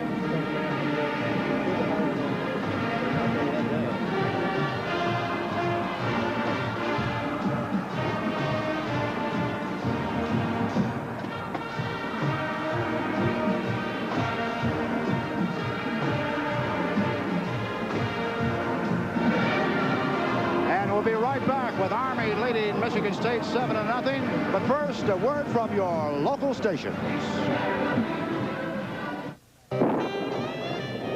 There's something you should know about Diet Colas. Those with 100% NutraSweet, step forward. Pepsi's Diet Colas contain 100% NutraSweet, no saccharin. Those with saccharin, step forward. Whereas most sizes of Coca-Cola's diet soft drinks Move your cans. contain almost twice as much saccharin as they do NutraSweet. So if you want 100% NutraSweet, buy Diet Pepsi Free, and Pepsi Light. 100% NutraSweet, 100% taste. Silverdome. I'm Jim Brandstatter. Joining me, one of the Heisman Trophy winners from the Army, Pete Dawkins. You've all heard of Glenn Davis and Doc Blanchard, but don't forget, Pete Dawkins also won a Heisman Trophy winner for the Army. And take a look at Pete Dawkins in action. He was one great football player. And Pete, as you watch the footage of you as an old hero for the cadets, what do you feel? What do you think about this game? Well, I think that it's time to put all that behind us and come into a resurgence of a new Army team. And it's pretty exciting that this year is the year that we find the Army team for the first time in its history at a bowl game. And of course, I'm partial, but I can't think of any place that's a better and more appropriate place to have that happen than here at the Silverdome, my home state of Michigan, 6 miles from my home. Well, it's obvious you are a great football player. And what about the Army? Can they come back to football prominence and be with the nation's leaders, do you think? Jim, I think they have. There's no question on my mind, but that the Army team ought to be able to play representative football around this nation in all the different sections. It's a national institution, the Academy is, and the football ought to be national football. Now, it's been a long trough they've been in. It's taken them a while to really pull it together, but I think now we've seen with Jim Young and this approach and the team they've got here now that they really can go out and play maybe not the football factories, not the giants, but play representative football across the nation and acquit themselves very well. Well, they certainly have here in the first half as Army leads Michigan State 7-0. And I know that you'd like to wish all the people watching this telecast across the country, especially those wearing Army colors, that we're still here and they feel that Army probably win this football game, wouldn't you? Well, we would want very much, of course, being our first bowl particularly, to be able to be victorious. I'm a partisan fan, there's no question about that. But as far as the occasion is concerned, the first Cherry Bowl, and of course back in Michigan, there's no way that can be anything but a success, regardless of the outcome. Thanks very much, Pete. We appreciate you having along with us. Jim, nice being here. We will be back, and we'll have more of our halftime festivities. But first, let's pause for these messages for our local stations along the Mizzlou Network. Back at the Silverdome here in Pontiac, Michigan, halftime, 7-0, Army on top. And it was really up and down and not too much offense in that first quarter. That was the biggest surprise, Ray. I think the fact that we didn't see a lot of offense. We expected this game, at least I did, to be high scoring. Michigan State has gone for the big play. I think what surprised them most is that the Army secondary is quicker than they expected, and they've gotten to the football a lot better than the Michigan State offensive coaches, I think, have thought. In the meantime, Michigan State's defense has done an outstanding job against the Wishbone.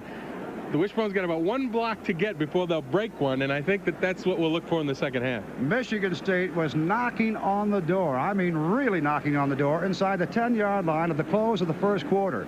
They had the ball at the 6-yard line to start the second quarter. They went for a pass. It was intercepted. And after that, Army took over, marched down the field, and before the second quarter was over, Army had the only touchdown of that ball game. It'd be a good time to see exactly what Sassaman called and what they did to get into the 6 points. Exactly, but Army made the break for themselves as they sacked Dave Urema and got a fumble inside the 50. And then Sassaman went to work. They got down to the goal line, crossed Michigan State up a little bit, ran a straight dive right here to Clarence Jones, and Clarence Jones piled over into the end zone. The thing there is offensive line blocking. They just pushed the Michigan State defensive line right back into the end zone, and Jones just followed him in. They're the only score of the game. I think we'll see a little bit more offense from Army in the sense that they're going to get that one block they need to get it outside and turn it upfield. So the score right now, Army 7, Michigan State nothing, and we're not too far away from the kickoff of the second half. We'll be right back at the Silverdome, but first, these messages.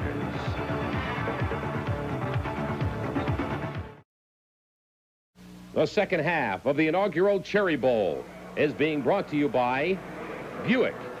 Wouldn't you really rather have a Buick? By General Motors Parts, home of Mr. Goodwrench. And by the General Motors Corporation. Extra time, extra effort, and attention to every detail. GM is committed to excellence. Back at the Silverdome, and the Army team moving back to the field. Michigan State will be on the field, but here's the story in the first half. Surprise there, I think, the fact that Michigan State just has 9 yards passing, 82 yards rushing. We expected that Army would rush the ball better. They have. But the key right here, turnovers. 3 turnovers for Michigan State, 2 interceptions, and 1 fumble. The Army cadets, of course, have turned it over once. That was on the pass interception. But really, Army defensively is surprising Michigan State, if you ask me. They're playing a lot better football than I think the Spartan offense expected them to play. On the other side of the football, the Michigan State defense doing an outstanding job against the Wishbone. They're really not allowing them to possess the ball a long time and go the length of the field. Well, you were talking about those stats, of course. Jim Young, I'm sure, is pleased right now with his cadets out in front 7-0. Would like to add to that total, of course. You know, when you talked about the stats and the turnovers, Michigan State in that passing department now 2 for 10 and 2 interceptions. Army over 1 in the passing department with 1 interception. Jim Young, head coach, of course, at Arizona, prior to coming to the U.S. Military Academy at Purdue, and a story, of course, at Army. And one of the things people may not realize about Jim Young is the fact that Jim Young was the head coach of the University of Michigan at the Rose Bowl in 1970. Bo Schembechler had his heart attack before that game. Jim Young was the defensive coordinator at Michigan, and that afternoon Jim Young took over the head coaching jobs, and here come the Spartans. And certainly Jim Young very familiar with the Spartan legend, of course, from East Lansing, while he was the assistant coach at Michigan. As you mentioned, that one game at Michigan as a head coach, but certainly has done the graphics over the years defensive-wise against the Spartans. Yes, he has. He was the defensive coordinator at Michigan when, of course, Michigan and Michigan State began their series under Bo Schembechler. And Bo, of course, faced the likes of Duffy Doherty, Darrell Rogers, Denny Stoltz, and Muddy Waters have been all at Michigan State since Bo Schembechler was at Michigan. And Jim Young saw Duffy, and of course at Purdue he has seen Michigan State. Now here at Army, though, he's got a different problem. He's got the problem of having maybe less of an athlete in a sense, but the kids are more heart than you can believe as we take a look at the scoring by quarters of both Michigan State and Army over the season. Well, you take a look at that Army, and most of that was on the ground, and that total points that they have scored during the regular season, the total of 310, that breaks down to 28.2 per ball game. Not a bad average, while Michigan State averaging just about 17 points per ball game. And one of the key figures there, Ray, the fourth quarter. Michigan State has been outscored in the fourth quarter 87-39 over the course of the season. And as we get down to the end of this game, and I can guarantee it'll be a tight one, the fact that that fourth quarter statistics will tell. Well, George Perlis in his second year at the helm of the Spartans of Michigan State. George saying this is a bowl game we wanted to come to if we couldn't go to the Rose Bowl, because 95 players on Michigan State's Cherry Bowl roster, 46 hail from the Great Lakes State. And of course, George's record as a head coach at Michigan State after coming along from the Pittsburgh Steelers of the National Football League. We mentioned the players from Michigan State's roster. A total of 40 of Perlis's MSU players' families lived within 70 miles of this Pontiac Silverdome. The young man wearing numeral number 1, Craig Stopa, out of Prospect, Kentucky, a junior, 6'1", 190. He handles the place kicking for the Cadets, and he's been a good one. He has been their leading scorer this year with a total of 77 points via the field goals and point afters. And we'll take a look at the deep men from Michigan State. Dempsey Norman, number 4, going deep. He's taking over back there in that position for Larry Jackson, number 33. Jackson did not dress for this game. He missed the bus on Monday when Michigan State came over to Pontiac from East Lansing. And George Perlis sat him down for the entire game and all of practice. Perfect weather conditions, of course, here at the Pontiac Silverdome. Temperature 72 degrees, no wind, absolutely beautiful inside. While outside it's a little stormy here in the Michigan area. But we're ready for the second half kickoff, and everything is go for the second half of Cherry Bowl 1. All right, Army kicking off to start the second half and leading 7-0. Stopa's kick angling for the corner into the end zone. Touchback, and the Spartans will start this drive if they can get something going offensive-wise at the 20-yard line. So Stopa puts it just into the corner of the end zone. Army scoring in the second quarter on a 4-yard carry from Clarence Jones. And the point after by Stopa, giving the Cadets a 7-0 lead over the Spartans of Michigan State. And the Spartans going on the attack for the first time here in this second half. 30 more minutes of the Cherry Bowl coming your way. Glad you could join us. Hope you're in the holiday spirit. We are. Both teams are. And stick around. Urema at quarterback. Pitch out to White, his tailback. And White getting a couple of yards, fighting for those 2 yards, and brought down by Eric Griffin along with John Roney. Michigan State opens up with that pitch sweep, and you see Army adjusted to it a little bit. That linebacker is skating out of there much quicker when that ball goes back to Lorenzo White on that pitch. Now watch Michigan State. If they run that fullback Keith Gates in a little trap play up the middle, they get those linebackers thinking about outside. The inside should be open. White, number 34, came into the ball game with a regular season average of 4.3 on the ground. This afternoon, he has picked up a total of 91 yards for the Spartans, but they trail 7-0. Second and 8. White again, this time on a pitch, and oh, as he greeted over there on the right side. Breaking in was Jim Jennings, who really planted the shoulder. Help from Gutierrez the end. There's the pitch sweep that we talked about. Michigan State very successful with it when they got down close. This time Army in the second half adjusting well. 93 Jennings beats the block, gets the tackle. He got a lot of help from Gutierrez. Nothing there for Lorenzo White. Gates and Morrison there in the running backs now for Michigan State. They lost 2 on that last pitch. So it's 3rd down and 10. Gates, the single back. Urema wants to pass and goes to his tight end blitz roll. They have the first down at the 38-yard line. The pass completed to Butch Roll, a junior out of Hallandale, Florida. Bob Silver on the coverage. It was a crossing pattern, his second catch of the day, but a crossing pattern underneath. And Urema waits until Roll clears the linebackers. Single coverage by number 19, Silver. And you can see he's lined up outside and just cannot catch up with Roll as he rolls across the middle and gets a big first down for the Spartans as they convert on a 3rd down. At the green and white 39-yard line, 1st and 10. Urema to try it in the air again, going deep over the middle. Intercepted. Or are they going to roll it down at the 35-yard line? And that was Doug Pavick.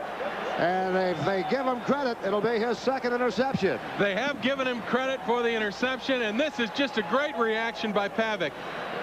The tight end roll is open. Urema lofts the ball up a little bit too high, maybe. Pavick reacts over from his safety position and gets the interception. Big play for the Army. Army has the ball at the 36-yard line. They're on 36, 13:09 to go in the 3rd quarter. Army leading by a score of 7-0 over Michigan State. The interception by Pavick. As Urema goes back, Roll has cleared the linebackers and is wide open. But watch the right side of your screen, right there. Pavick comes over from his free safety position, playing his zone, and just takes the ball right out of the hands of Roll. Roll loses his helmet, didn't know where that flash of white jersey came from, but Pavic in that secondary makes his second interception of the day. Army has intercepted Michigan State 3 times this afternoon. And Jim, both of those Pavic interceptions over the shoulder with his back to the line of scrimmage where the play originally started. 1st and 10 now for Army at the 36-yard line of Army. Sassaman on the pitch, going to Hollingsworth. Beat the man on the outside that time as they got Bobbitt trapped over there and finally ridden out of bounds. Jones driven out by Lonnie Young, and Jones doing a good job of the block over there. Hollingsworth, the man with the ball, and I'll tell you, that's what makes the wishbone good. The fact that you've got backs that are willing to block. Clarence Jones came out to the corner and really knocked down the defensive cornerback, allowed Hollingsworth to get out and around the corner and make 3 yards. You're taking a look right now at Buck Nystrom, the offensive line coach for Michigan State, who was going with this troop, saying, we got to make a few more adjustments, fellas. 2nd down and 7. Sassaman on the keeper, shy of the 1st down by a couple of yards and hit low by Phil Parker. There is Buck Nystrom, one-time player for Duffy Doherty at Michigan State, going back into the 50s. Oh, see what they're doing? He's right under the scrimmage. This guy's over. I'm going to toss that in. Well, here was a story of Army a year ago in the left column there in 1983. They go to the wishbone in 1984. Oh, what a pleasant surprise 12 months will make in a wishbone. Certainly will. And they have really done the wishbone proud in the sense that, again, they don't have the great back. They can go either way, and their halfbacks block. They are 3rd and 2. Sassaman has the yardage for the 1st down. Tripped up there and down in the Michigan State territory at the 44-yard line. Bobbitt might have been the fellow that tripped it. One of the things about the wishbone that's good is you get outside. There's the block of Doug Black, number 32 on Terry Lewis. He springs him, and you see Sassaman just get tripped up a little bit by John Jones, defensive lineman. But when they get outside and they get enough people worried inside, Sassaman can turn that corner and get good yardage. Got a 1st down, has moved the ball to the 43 of Michigan State. Little counter play off to the fake that time. Faking and then rolling to his left, doing a 360 and coming back into that line. Might have got 2 on the carry. And brought down by David Wolf and Jim Morrissey, the team captain of Michigan State. Morrissey. Sassaman on 14 carries now for a total of 92 yards. And remember, reaching 100 yards is nothing new in an individual ball game for Sassaman. He's done it 6 times during the 84 regular season for Army. 2nd and 8.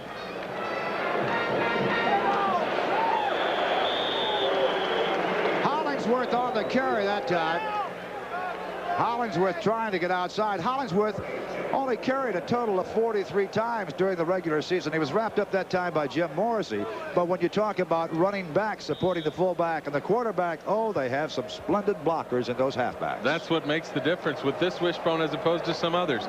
Their halfbacks, Hollingsworth and Jones, will go down, and they'll take on linebackers and defensive ends. It's a 3rd and 8 at the Spartan 41-yard line. Army. And Sassaman leading the way. Their field general close to the 1st down. Lonnie Young moving up there, hitting him low, Bobbitt above. But he took a lot of hits. Tom Allen actually is the first fellow to hit him.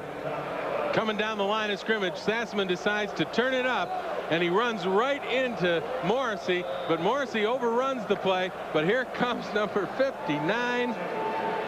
Tom Allen, and Allen from his offensive guard position gets it done. From the end zone, another look at the wishbone.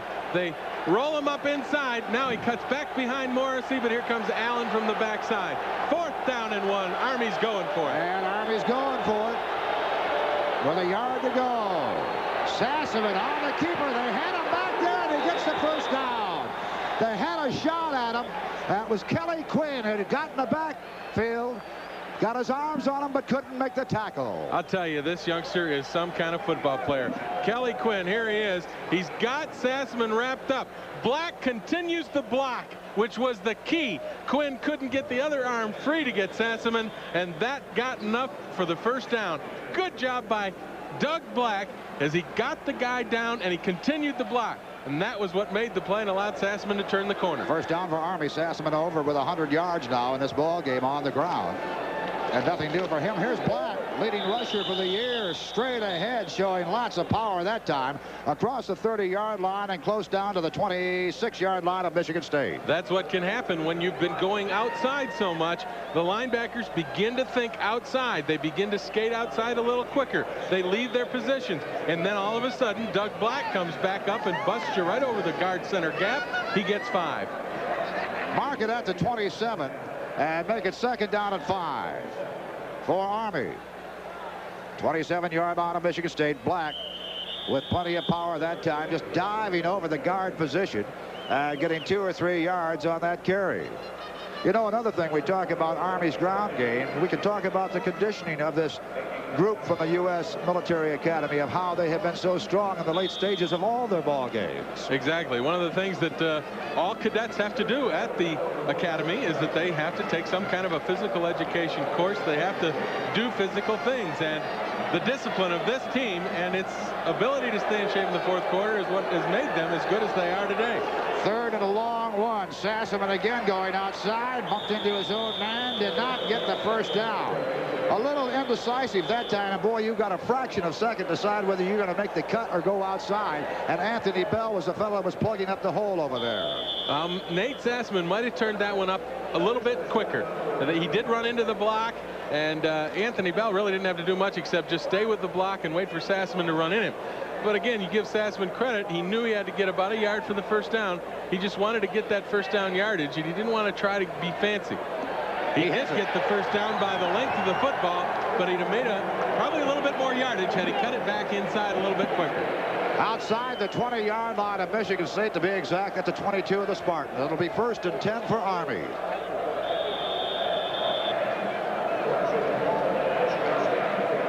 On this drive, the 11th play coming up, and Sassaman has carried 5 of those for a total of 29 yards on this drive. And at the 22 of Michigan State, 1st and 10. Sassaman trying to make the cut. Morrissey comes up, got him around the ankles, but Sassaman will move it inside the 20-yard line. Might have got 3 on the carry. He's a tough little kid, isn't he?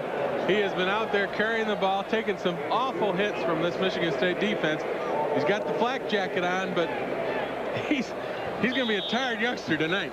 You know, we had an opportunity, both you and I, at the football practices of Army on Monday and Tuesday to talk with some of these youngsters. One was Sassaman, who says, yes, I had bad ribs. Yes, my ribs are still sore. They'll be better after the season's over. We're playing with it just this way. Hard hit that time as Sassaman handed off. Jones on the carry, and he was really greeted that time by Jim Morrissey. Double back fake, really not the true triple option going down the line of scrimmage, and Michigan State's Morrissey from his middle linebacker position read it out beautifully and got in there to knock Jones down. No gain on the play, make it 3rd down and 7 for Army at the Michigan State 18-yard line. 7-0 Army leading. They got that touchdown and the extra point with about 6.5 minutes to go in the 1st half, and that's the way the half ended, 7-0. Army has had the ball for most of this 2nd half. Sassaman cutting back in and dumped and shy of a 1st down. Again, Morrissey at the bottom of the pile, help from Tom Tyree, another linebacker. You know, you wonder if Sassaman might have pitched that ball out. He had Hollingsworth following him, and it looked like they were closing down on Sassaman pretty quickly. Had he made the pitch, good possibility Hollingsworth might have turned the corner and got the 1st down. All right, Stupa will try for a field goal here. Sassaman will be the holder, marked at the 22-yard line. The effort will be 32 yards for Stupa during the season, 15-17, and his field goal attempts, his longest, 50 against the Air Force. He has the distance, and it is no good. From 32 yards out, Stupa has missed only his 3rd field goal effort of the 1984 football season. So we have 6:13 to go here in the 3rd quarter. It's still Army 7, Spartans of Michigan State nothing. Now a word from your local stations.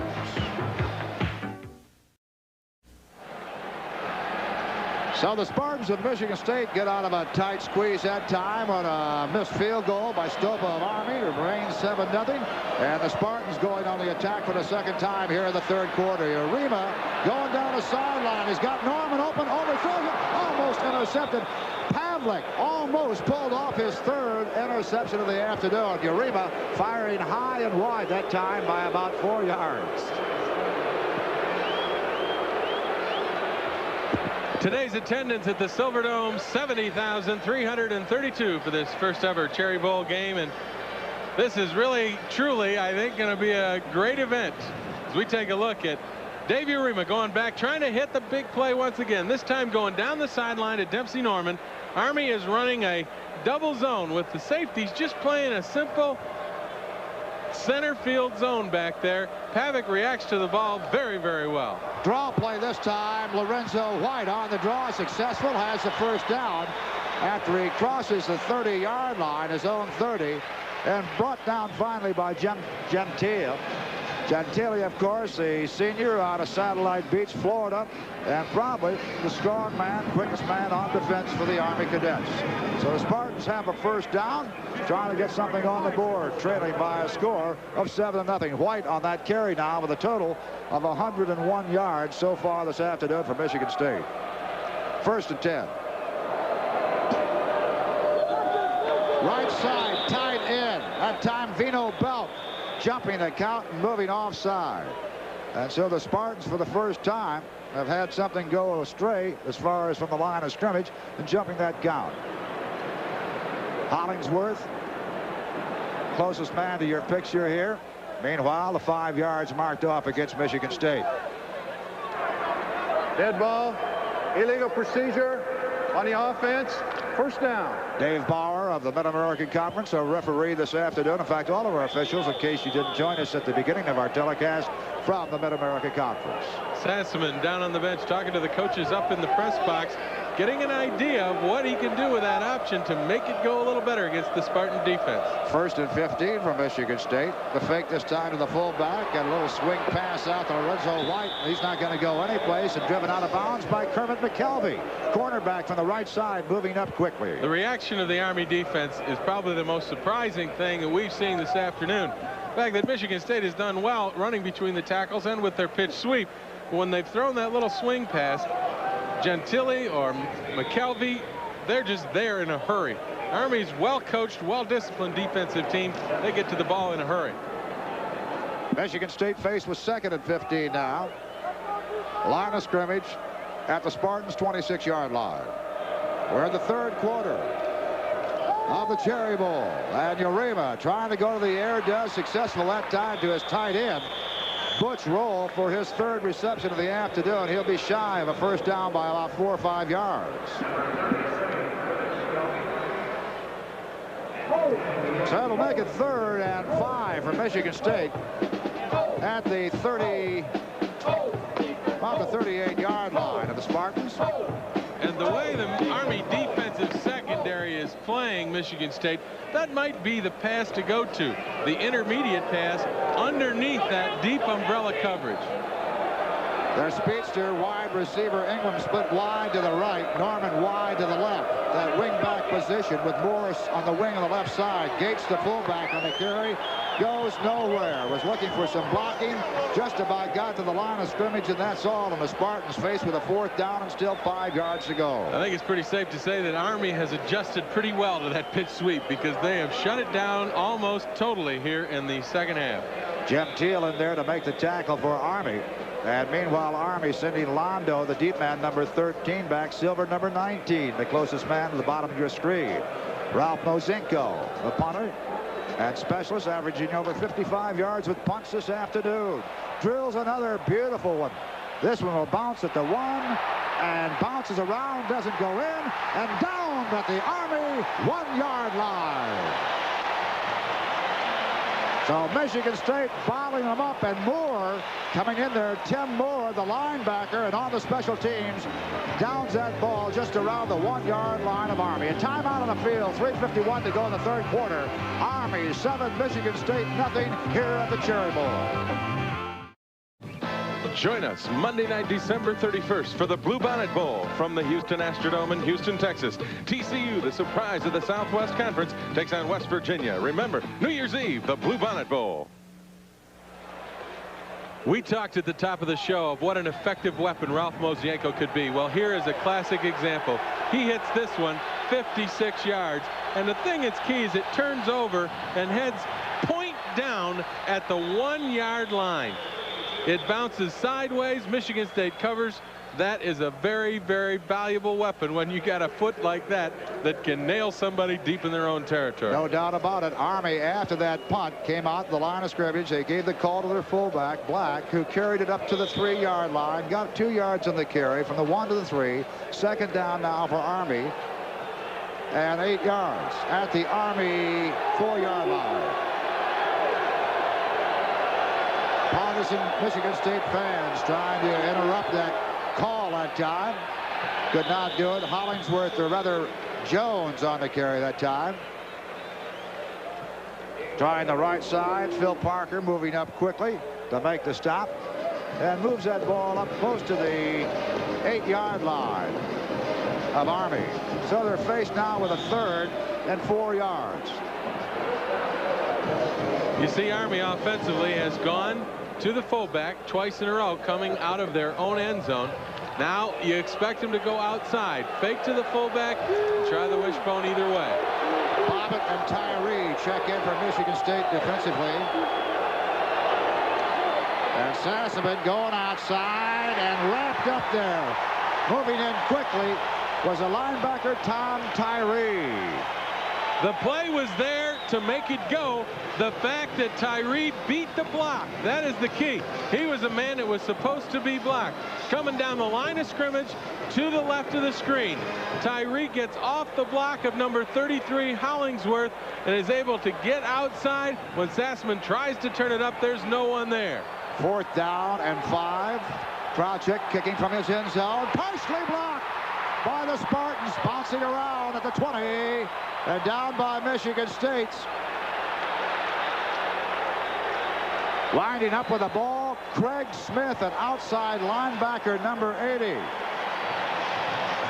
That's the second one that Army has gotten partially blocked today, and this time it looked like Krawczyk lined up very close to the line of scrimmage.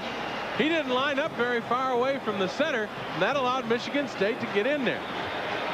They have ruled now that the Spartans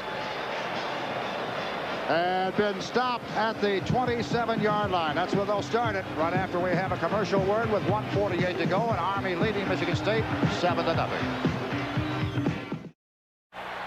At the Silverdome, there's your score, 7-0. Army on top for the 3rd quarter with 1 minute and 48 seconds remaining. At the 26-yard line of Army, 1st and 10 for Michigan State.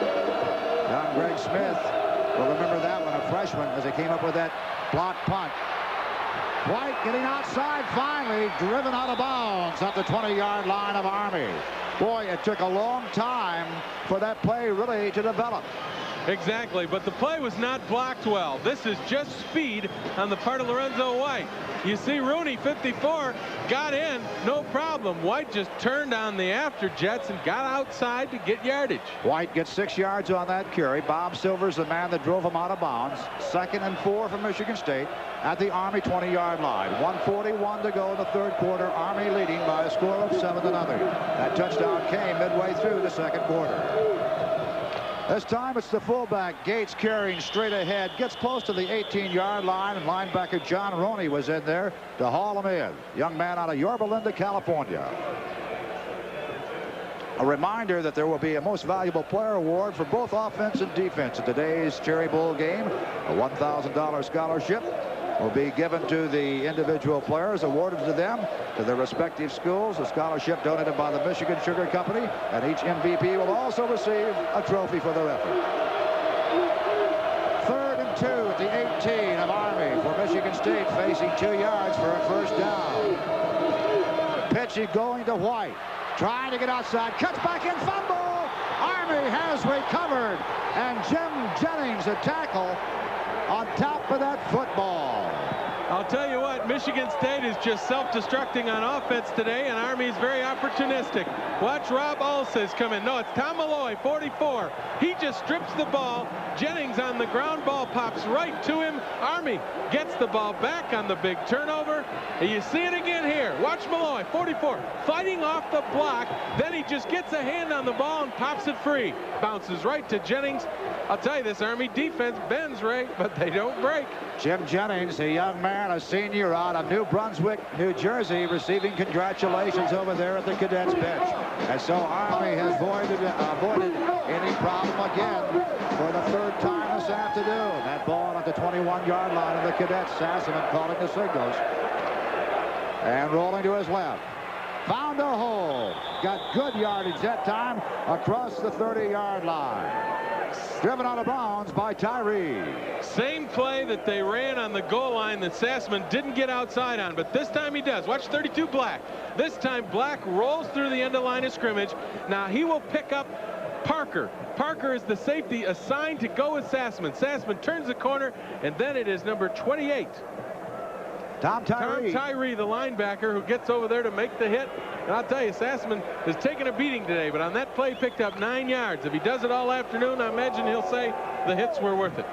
He picked up 9 yards on that carry, so make it 2nd and 1 at the 31-yard line of Army. And they have the first down. Doug Black, fullback, on the slant to his right side to the 35-yard line. Might have got to the 36. There you see again.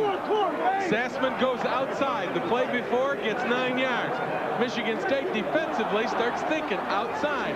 They bust him back inside with the fullback off tackle, and you get good yardage. Cherry Bowl 84, the first annual Cherry Bowl. Army leading 7-0. We're down to 30 seconds remaining in the third quarter. Army 1st and 10. And that time Jones on the carry. Clarence Jones, a young man out of Alexandria, Virginia, might have got 3, possibly 4 yards on the carry. 5 turnovers for the Michigan State Spartans this afternoon. Army has turned it over just once. And for a wishbone team, that's rare. Normally, a wishbone offense is considered a turnover offense. But these Army kids are very well disciplined. They do a great job running this offense, and they don't turn it over.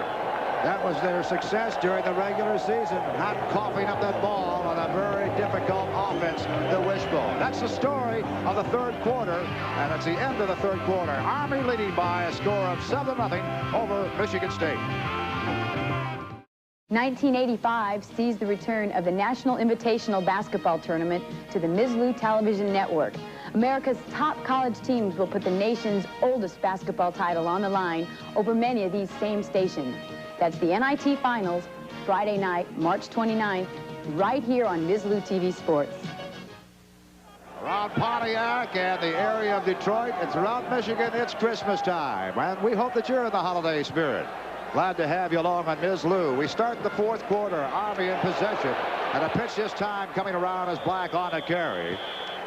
Army leading 7-0. They move that ball close to the first down to the 45-yard line. Finally driven out of bounds by the strong side safety, Paul Bobbitt, with help from Joe Kern, the defensive tackle. Nate Sassaman took another shot on that play. That's what happens to a wishbone quarterback. You get out there in that corner. Defenses normally will try to have somebody take the quarterback. And in this game, it has been normally Phil Parker. But this time it's Kelly Quinn. Watch the hit he takes. But he gets the pitch out there, and they get 8 yards on it. I told you, Black, on that carry, give that last carry to Hollingsworth. Hollingsworth on that last carry. That time going straight ahead, close to the first down. It'll be very close. Black on the carry, the fullback. Ball close to the 45-yard line of Army, and we may get a measurement on this one. Here is Lewis, the defensive back, Terry Lewis, a senior out of Highland Park, Michigan, receiving some attention right now on a foot or ankle problem. Looks like a foot problem, maybe, the arch. Clinton Thompson, the head trainer for Michigan State, on the right of your screen. And we'll check that measurement right now. Army is short by just about a foot. Big decision here. Army will go for fourth down plays. They are that confident in the wishbone offense. And Jim Young makes the big decision here. Jim Young's playing to win this ball game because he has just sent in Benny White with a play. And the Academy, the cadets, will go for it in their own territory, Ray. Army 4 out of 13 on third down conversions. Sassaman needs about a foot for the first down. Fakes a handoff. Sassaman cutting back in. Should have that first down as he stretches out to get it at the bottom of the pile. Lonnie Young making a stop on him, as well as Tom Allen. Once again, Sassman knows he's got to get the first down. He sees just a little crease inside, takes a hit, continues the leg drive, falls forward. He gets the first down. Big call by Jim Young. Big play by Sassman. Army converts. Sassman now with a total of 118 yards that he has gained on the ground by himself this afternoon. Averaged coming into the game 5.3 per carry and a total of 1,002 yards for the regular 1984 season. 1st and 10 Army at the 46-yard line of the Cadets, leading 7-0. And we may be looking for a pass from Hollingsworth. Nobody covered. Now the left side of that field wide open, running for daylight. Will just about get back to the line of scrimmage as Tom Allen had him trapped over there on the right side. Great pursuit by the Spartans. Great pursuit by the Spartans, but had Hollingsworth been able to throw that ball and give Kelly Quinn credit for getting upfield, not allowing Hollingsworth to throw the ball because there was a receiver wide open. Now look at the Michigan State defense. They all come up, they cut off the lanes, they break down, they don't allow him to break it back. Great job of defense pursuit by the Michigan State Spartans. 2nd down and 10. No gain, no loss. Still at the 46 of Army. Black bulls his way across the midfield stripe into Spartan territory. Dave Wolf tackle on the right side, cutting them down over there. Got about 5 on that carry. You've heard it, you've read it. When they talk about the wishbone of Army, they talk about the keys. Sassman at quarterback, who gained over 1,000 yards, and their leading single-season rusher, of course, their fullback, Doug Black, and Black now has carried 5 times for a total of 49 yards. 3rd and 5 for the Army. And Sassman dumps it off this time for a first down to his halfback, Jarvis Hollingsworth. So the first time they've coughed that one up this afternoon on that little pass play. This guy Sassman is cute. Look at him. He comes right down the line of scrimmage. He looks at Jones and says, nope, sorry. Then he comes up. He sees Hollingsworth just standing around after carrying out his fake, throws it to Hollingsworth, and he gets the first down. Injury to Michigan State as Thomas Tyree is down. But watch Anthony Bell, the linebacker. He's out there covering the pitchback, and Hollingsworth comes through after carrying out the fake, gets the first down.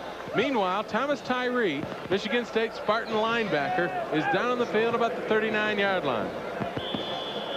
So, as far as passing is concerned, Sassman and Army 1 for 2 today for a total of 10 yards. We're in the 4th quarter, 11:57 to go in the ball game. Army 7, Michigan State nothing. Jim Young, head coach of the Cadets of Army at West Point, his 2nd year, 7-3-1 in the regular season, has called Michigan State the quickest defense that he will face during the 84 season. Right now, the Spartans trail the Cadets 7-0, and you can attribute most of that to the running of a fellow by the name of Sassman, who carried on that last play, got close to 9 yards, finally wrapped up by Dave Wolf of Michigan State. Michigan State bench, George Perlis got to be concerned at this point. The wishbone is beginning to pick up bigger yardage. Sassman's getting outside the end, and they're getting that safety man who's to come up and get the quarterback. He's getting logged inside and blocked. The Black Knight of the Hudson from West Point, the Cadets of Army. Need a couple of yards for a first down. 2nd and 2. 8 on that last carry by Sassman. Out by himself. Got the first down. All by himself that time. Tripped up by Moore, the linebacker. Anything he does is going well today. Sassman goes the wrong way. This is a broken play. The wishbone goes the other way. He carries the fake out. Michigan State is so concerned flowing to the ball. Nobody's there on the backside, and Sassman is able to turn the corner and get yardage. Take a look at everybody taking a step right. Everybody's going to the right. Sassman, by making the mistake, got himself yardage all by himself, making a mistake on the play. That's when you fall into it, Ray. That was his 23rd carry for a total of 136 yards. The young man out of Portland, Oregon, giving to the fullback that time, Black, sliding again to his right and picking up a couple of yards. Renata, the tackle, making the stop for Michigan State. Sassman, by the way, is a senior out of Portland, Oregon. A year ago, well, you didn't see him on the chart on the offense. He was a defensive back. You didn't see any of those backs on the offense. Jarvis Hollingsworth was a wide receiver, and Clarence Jones was a defensive back. And a fellow by the name of Black couldn't make the team. Right. Jones was a defensive back on the JV squad.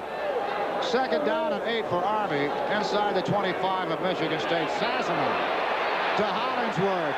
He's wrapped up in pretty good shape close to the 25. That was Young that came in there. Lonnie Young, who made the stop, a senior out of Mount Morris, Michigan. And that is the way to stop the wishbone.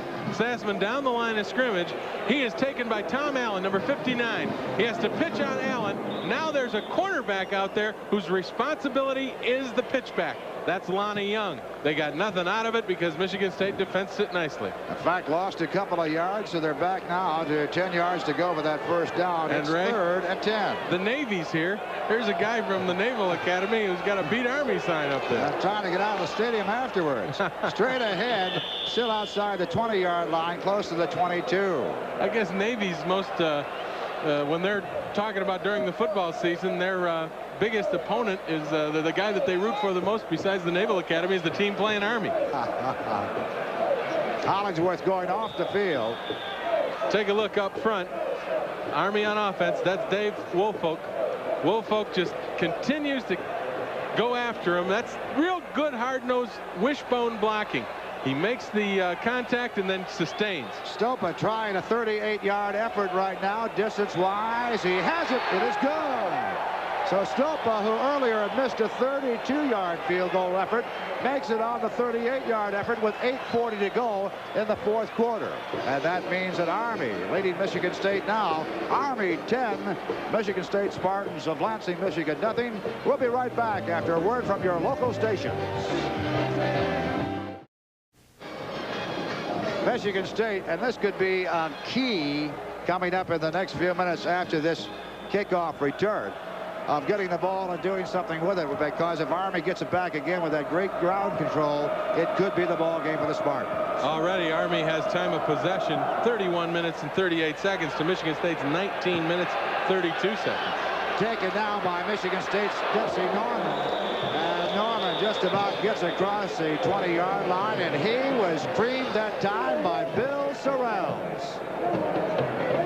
I'll tell you what, Ray, if Michigan State welcomed Army to the Big Ten, Army has certainly welcomed Michigan State to the Big East. Watch the coverage. It looks like Norman has a little bit of room behind the wedge, but watch for a flash of number 90. There. Ouch. Got it to the 23-yard line. First down and 10, Michigan State. That's Morris in that wingback position, the fullback. And Urema completes it to Ingram, and Ingram with a first down at the Spartan 43-yard line. His first reception this afternoon, Mark Ingram. Well, on that last drive, you talked about time-consuming time. Well, number of plays, 15 for Army. Total yards covered, 59. They capped it off with that 38-yard field goal by Stopa. Gives Army a situation where Michigan State is forced to score twice now to take the lead. 8 minutes and 17 seconds. John Hurt checking in at a wide receiver's post on the left side. Meanwhile, Lewis, a defensive back, getting that angle wrapped up. Urema, 1st and 10, wants to pass again.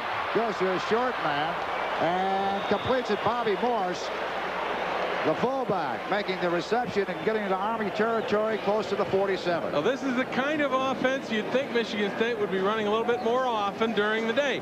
Army is covering their deep passes very well. They're in that umbrella coverage, which leaves gaps in the defense underneath. Good shots for fullbacks, tight ends, also for a wide receiver. If Ingram gets, Urema rather, gets long enough time to throw the ball in protection. Wazinski and Ingram are the wideouts this time for Urema, and he goes to his tight end that time and connects with Butch Roll, a junior out of Hollandale, Florida. Roll making his 3rd reception of the afternoon into Army territory a little deeper, this time at the 35-yard line. But once again, the pass thrown underneath most of the deep coverage, and Roll just coming off the tight end position, doesn't run much of a cut, but he just kind of floats out into the flat about 8 yards down the field. Army's defense is backing up to prevent the long play, the big play, and Michigan State's beginning to hit it. First and 10 at the Army 35 for Roll. That was his 4th reception of the afternoon. Urema getting some pretty good protection. Over the middle, juggled and out of bounds. Did he have possession when he stepped out? He did. Again, it was Butch Roll, a tight end, with his 5th reception. First down, Michigan State. And a crossing pattern underneath. Once again, underneath the deep coverage. Urema looking all the way for Roll coming across. Silver does a good job. He almost gets a piece of that ball. And then Roll manages to juggle. Does he get his feet down? We really can't see. The referee ruled he did. The Spartans at the 24-yard line of the Cadets. Roll now with 5 catches, good for a total of 65 yards. Michigan State first and 10 inside the 25-yard line, just about the 25 of Army. Urema calling the signals. Pitch going to Gates, the fullback, just about to the line of scrimmage, and that's it. Some good defensive work by Malloy. The end on the outside, that left side breaking in there, breaking down the blocking and tripping them up. Number 44, Tom Malloy, a junior out of Leesburg, Virginia. Actually, was a backup defensive end, but when Brad Allen went down with the injury, got the starting call. Second and 11, lost a yard on the play. The knee touched before he got to the 25-yard line. Audible this time by Urema. Second and 11. And takes a pounding from the left side. A flag goes down. He took a quick look to his fullback Morris on the right side, decided he couldn't pump it off to him, and took the pounding. Saw the blitz coming, and Urema knew that he had nothing going, so he decided to turn it back inside, and there coming from the defensive tackle spot was Mike Sears. Mike Sears leading the way that time, a young man out of Plattsburgh, New York for the Cadets. He's a senior, 6'3", 235 pounds. A yard lost on that play carried by Urema. So it'll go down now as second and 11 for Michigan State. Plus they'll nail down a little bit of a penalty against the green and white. We'll wait and see what it is. Holding on the offense. Second down. So again, you use the term self-destruct. And Michigan State that time not only going astray with a play that time, but caught for holding. Let's go now, D. Let's go now. That's the score. We're down to 6 minutes and 29 seconds to go in this ball game. First annual Cherry Bowl from Pontiac, Michigan. Spartans, long yardage, second down. Need about 25 for the first down. Urema, there's no pocket. It's gone. Jennings leading the way for Army. And he's also in there with help from Mike Sears. As Army, you mentioned their quickness, they really put on the rush. That's exactly the reason this gets through. It's quickness. Watch from the left side of the screen. Jennings. Now here comes Gentili on a blitz, but Jennings just rolls right around his block. That's great quickness and agility. They're not big, they're not that strong, but boy, can they get to the football. Against the rush this year, they've allowed on average only 114 yards. Against the pass, 228. The secret against the pass is get those linemen and linebackers in there. That's what they've done this afternoon. So Michigan State now third down and 39 for a first down. This time Urema, plenty of time, going deep. Great catch, Wazinski. Did he stay in bounds? A rule, no. Taken out and out of bounds. And he also dropped the ball, and we had saw earlier in the game a play where the safety came over and really cracked Wazinski when he went up for the ball. Watch number 19 here on the safety. We've got McKelvey. He's over McKelvey. He has possession. Feet aren't down, but then he doesn't hold on to the football. Here it is again. Watch the safety come over. The ball is caught, but he's in the air. He's in the air. Now watch 13. Rip him. The ball comes free. Incomplete pass. Wazinski couldn't hold on to the football, and it was Darrell Glondo who made the hit from his safety spot. Mozienko is in there to try a 60-yard field goal. You got to wonder about a fake in this situation, Ray. Risco holding. Flag goes down. Too much time. Has the distance.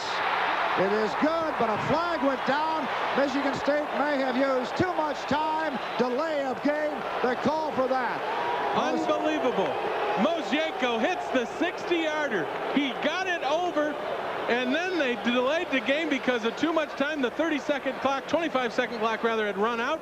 But Mozienko went ahead. The whistle sounded before the snap. Mozienko went with the kick anyway, and by golly, he nailed it. He got it through. It just clears the crossbar.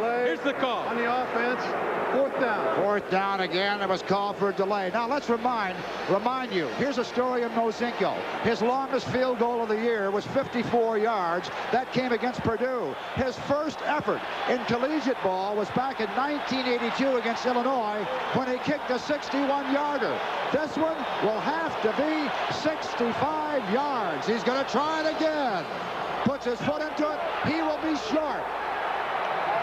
Oh, my. And again, Army has come out of this one unscathed. 5:18 to go in the ball game. Army leading by a score of 10-0 over Michigan State. Ray, unbelievable turn of events, because now Army gets great field position at the 48-yard line. All right, we got a timeout on the field. Again, 5:18 to go in this ball game. Again, Army 10, the Spartans of Michigan State nothing. Army continuing to lead Michigan State 10-0.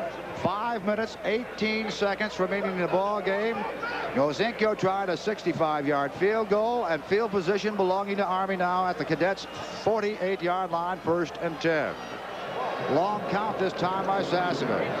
He gives it to Black, his fullback, and dumped right at the 50-yard line. Loose ball. Michigan State has recovered at the midfield side. Oh, turn of events. The Spartans are not dead as yet with 5:12 to go. Tom Allen recovers a fumble. I'll tell you, this takes a lot of the second guessing away from what George Perlis might have to do had that field goal decision from 65 yards had the Army gone in and possessed the ball. But Black's fumble, recovered by Michigan State, now gives the Spartans back the ball in good field position. But could you have seen the critics out there when George Perlis tried the 65-yarder, wondering if he didn't get it, he's given Army the ball at the 48 rather than play field position with 5 minutes left to play. 70,332 fans on hand here for this ball game. They're hanging around to see if the Spartans could get on the board. Urema wrapped up. A flag went down just about the time the ball was snapped, right at the line of scrimmage. Maybe it was a movement in the backfield. No, it was movement by the tight end, Vino Belk. Vino Belk, number 95, the tight end, did move before the snap. We have an Army player down now. It's Kermit McKelvey, who is way out of the play in the secondary. There's a preliminary call, illegal motion against the Spartans. Now, will they let the play continue, or will they call the penalty and get it be 1st down? The Army will decline, and they'll take the loss and turn the down box over. Illegal motion on the offense. Declined. 2nd down. 2nd down, and the loss, of course, loses 3 yards. All right. The assistants of Army deciding what are we going to do when we get that ball back. Meanwhile, they work on McKelvey. In case the offense does get that ball, Michigan State has to cough it up in the 5 minutes and 6 seconds remaining. As they work on McKelvey, we would like to say our thanks for all the cooperation for our Cherry Bowl telecast. The U.S. Military Academy Superintendent, Lieutenant General Willard W. Scott, Jr., and the Commandant of the Cadets, Brigadier General Peter J. Boylan, Jr. Thanks to Army's Director of Athletics, Carl Ulrich, the Sports Information Director, Bob Kinney, and his fine staff. And special thanks, of course, to Army's coach, Jim Young, and his assistants. Spartans out of the huddle now, back at their own 46-yard line. 2nd down and 14. They trailed 10-0. Time is a big factor. 4:54 remaining in the game. Army on top. Urema finds Wazinski open, hits him over the middle, and is brought down close to the 35-yard line. They'll mark it at the 36 of Army, ruling that his knee had hit the turf. Take a look. Urema goes back. The key to the play is the fact that Urema does have the time here, because he waits for Wazinski to come over the middle and open up. Fairly decent coverage over there by Matt Buckner. Buckner is the guy who has come in to replace Kermit McKelvey, who has gone off with a knee injury. And here you see he's waiting. Finally, Buckner clears underneath the linebackers, and he's able to make the catch. Buckner in pursuit. Slot Morris, the fullback on the left side. Michigan State, Gates, the lone running back. Urema with plenty of time this time, and going deep. Wazinski, touchdown, Michigan State.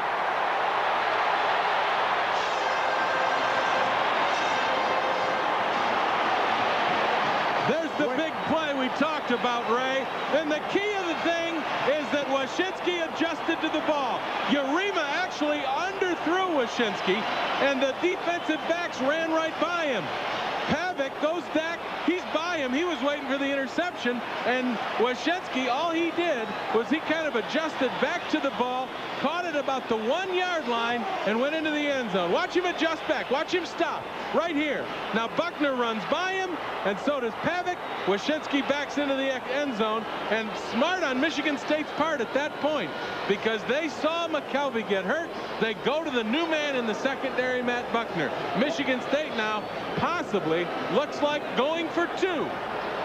Wyshynski, of course, a freshman out of Farmington Hills, making the reception for the touchdown. And the Spartans may go for a pair. You're right, Jim. Urema at quarterback. 3 tight ends in there. Gates along with Butler, the running backs. Urema firing incomplete. Trying to go that time to his fullback, Keith Gates. No go, no point after, no conversion. And so with 4:19 to go in the ball game, Army leading Michigan State by a score of 10-6. We'll be right back after these messages.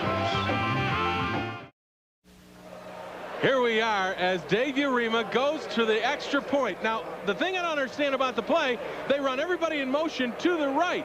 That put Army's defense over there also.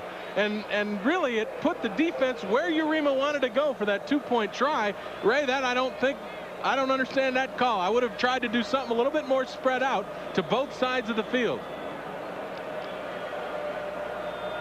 Could have been a couple of fellows running the wrong route that time. I don't think so. Nosenko thought maybe he might try for the onside, or he goes deep, and Michigan State, of course, will count on their defense to get the ball back. Yeah, back to that extra point. You mentioned the fact that they were trying to send some people to a different place.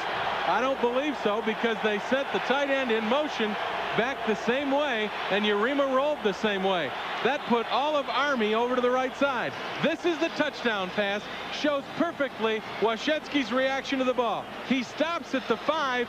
Both Buckner and Pavic, the defensive backs, run by him and backs into the end zone. Now the big play for Army on offense to control the ball. Sassaman trying to get outside. Hollingsworth almost wrapped up, breaks a couple of tackles, and really gets some valuable yardage out when the Spartans had him 2 or 3 yards nailed back there. He eluded those would-be tacklers. Really a fine job that time by Hollingsworth to get away. Exactly. This is all Hollingsworth right here. There is no play here at all. He is outside. There is Lonnie Young, and watch him roll. This is a great move by a running back. Just rolls out of that tackle, then uses his speed to run by Anthony Bell. Now he's got yardage for the first down. Army possessing the football. Michigan State defensively has to get it back to get back in this game. And the clock running now down to 4 minutes and 4 seconds remaining in the ball game. Cadets of Army 6, Spartans of Michigan State, Cadets of Army 10, Spartans of Michigan State 6. Black straight ahead for a couple of yards, and the Spartans trying to get that ball some way. Tim Moore is in there, more on the tackle, trying to get the ball. Trail on the scoring play by Michigan State. It didn't take them long.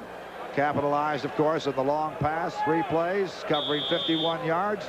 And the big play to Wazinski, of course, for the touchdown. Michigan State hurting a little bit in the sense that they don't have their starting right linebacker in there, Thomas Tyree. Tim Moore is in there. Tyree's arm is in a sling on the Michigan State bench.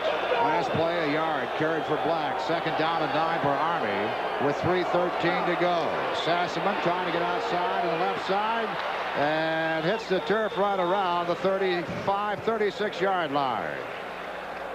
So Sassaman picking up about 4 yards on the carry. Spartan slow to get up off that turf. While we have the opportunity, we thanked Army, of course.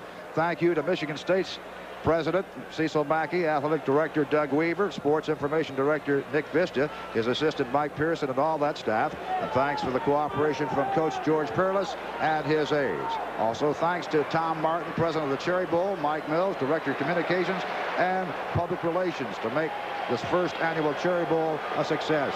Morrissey was a fellow shaken up on the play coming to the sidelines. 3 minutes and 3 seconds to go in this ball game. Army leading by 4 points. Army in possession of the ball. In Army's territory right now, that ball marked at the 36-yard line. Shane Bulla has checked in at middle linebacker in the place of Jim Morrissey, the Spartans' fine captain. Third down and a long 5. Sassman, the pitch to Jones, hit there by Shane Bulla, driving him shy of the first down by 5 yards. A good job by Clarence Jones there, though. He's going out to the sideline, turns it upfield, and stays in bounds. Right now, the enemy is not Michigan State for the Academy. The enemy is the clock, and it's ticking at 2:20 right now. Corps of Cadets on the far sideline here at the Silverdome. Very, very worried about this. And now the big play. The Spartans have blocked punts in this game. They've got to get this one off. Project the punt. Big pressure, low line drive. Morrissey waiting around his own 25-yard line and scampers up to the 30, the 32, and goes out of bounds. So Michigan State will have the ball with 1 minute and 58 seconds to play, trailing Army by a score of 10-6. So 1:58 to go in this ball game. We got a thriller here in the Cherry Bowl at the Silverdome in Pontiac, Michigan. We'll be right back after this message.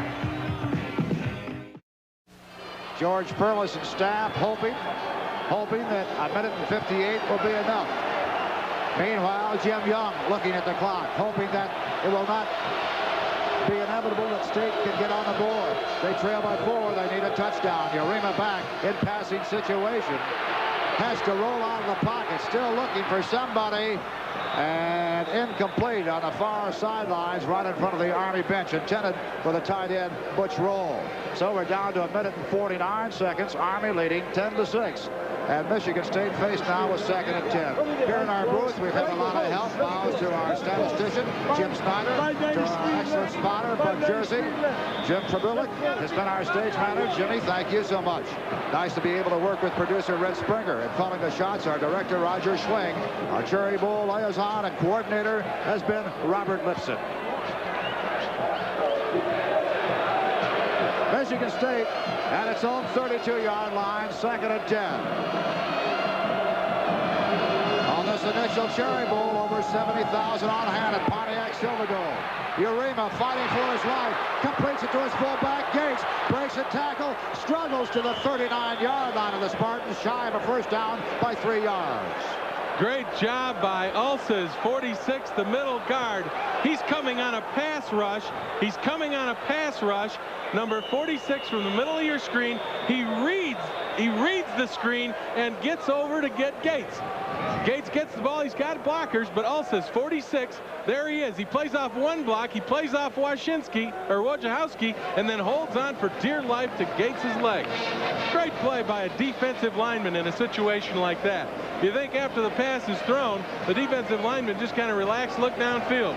Not this guy, Rob Ulsa's out of Army. He comes back, plays off one block, spins away from Wojciechowski right there, comes in, grabs the leg of Gates, and holds on for Gentile to come in and help. And the Spartans have called a timeout with 1 minute and 27 seconds remaining. They are faced with a 3rd down and short 3, a critical 3. Could be the ball game right here on this play, at least sustaining the final 1 minute and 27 seconds of an effort of trying to get ahead of Army. They trail the Army by a score of 10-6. I'll tell you, whatever Michigan State does, you got to give Army's defense all the credit in the world.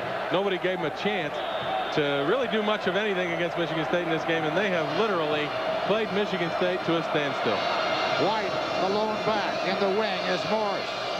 Urema wants to pass, going over the middle. Broken up, intended for the wide receiver, the tight end rather. Butch Roll, and broken up by Bob Silver. Bob Silver covering the tight end one-on-one, did a great job just holding on. Finally, when the pass was delivered, he got a hand in there and pulled Roll's hand away from holding on to the ball. Army is also employing an interesting rush. They're putting 4 men on the line of scrimmage, but 1 man is staying back. His responsibility, the scramble and the draw. That's all he does. Hits into the line, then stays on the line of scrimmage. Could be the last gasp for the Spartans. 4th and 3. 4th and 3. Urema sideline broken up.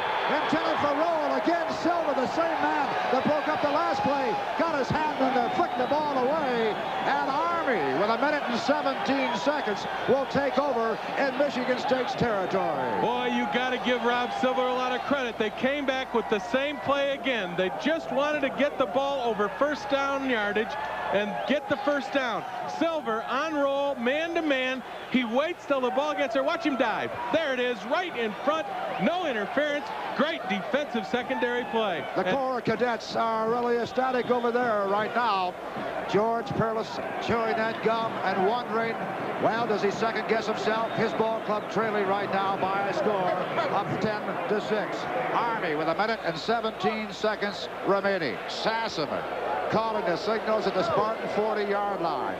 Still rolling outside, gets about 4 yards on the carry. We talked earlier about most valuable players, offensive and defensive-wise, in this first annual Cherry Bowl. The selections have been made coming down now from the press box. And this gentleman here, number 11, Sassaman, the quarterback, the most valuable offensive ball player, Nate Sassaman, of Army. So he has won the award for the most valuable player. On defense, the defensive player has been selected as defensive back Phil Parker of Michigan State.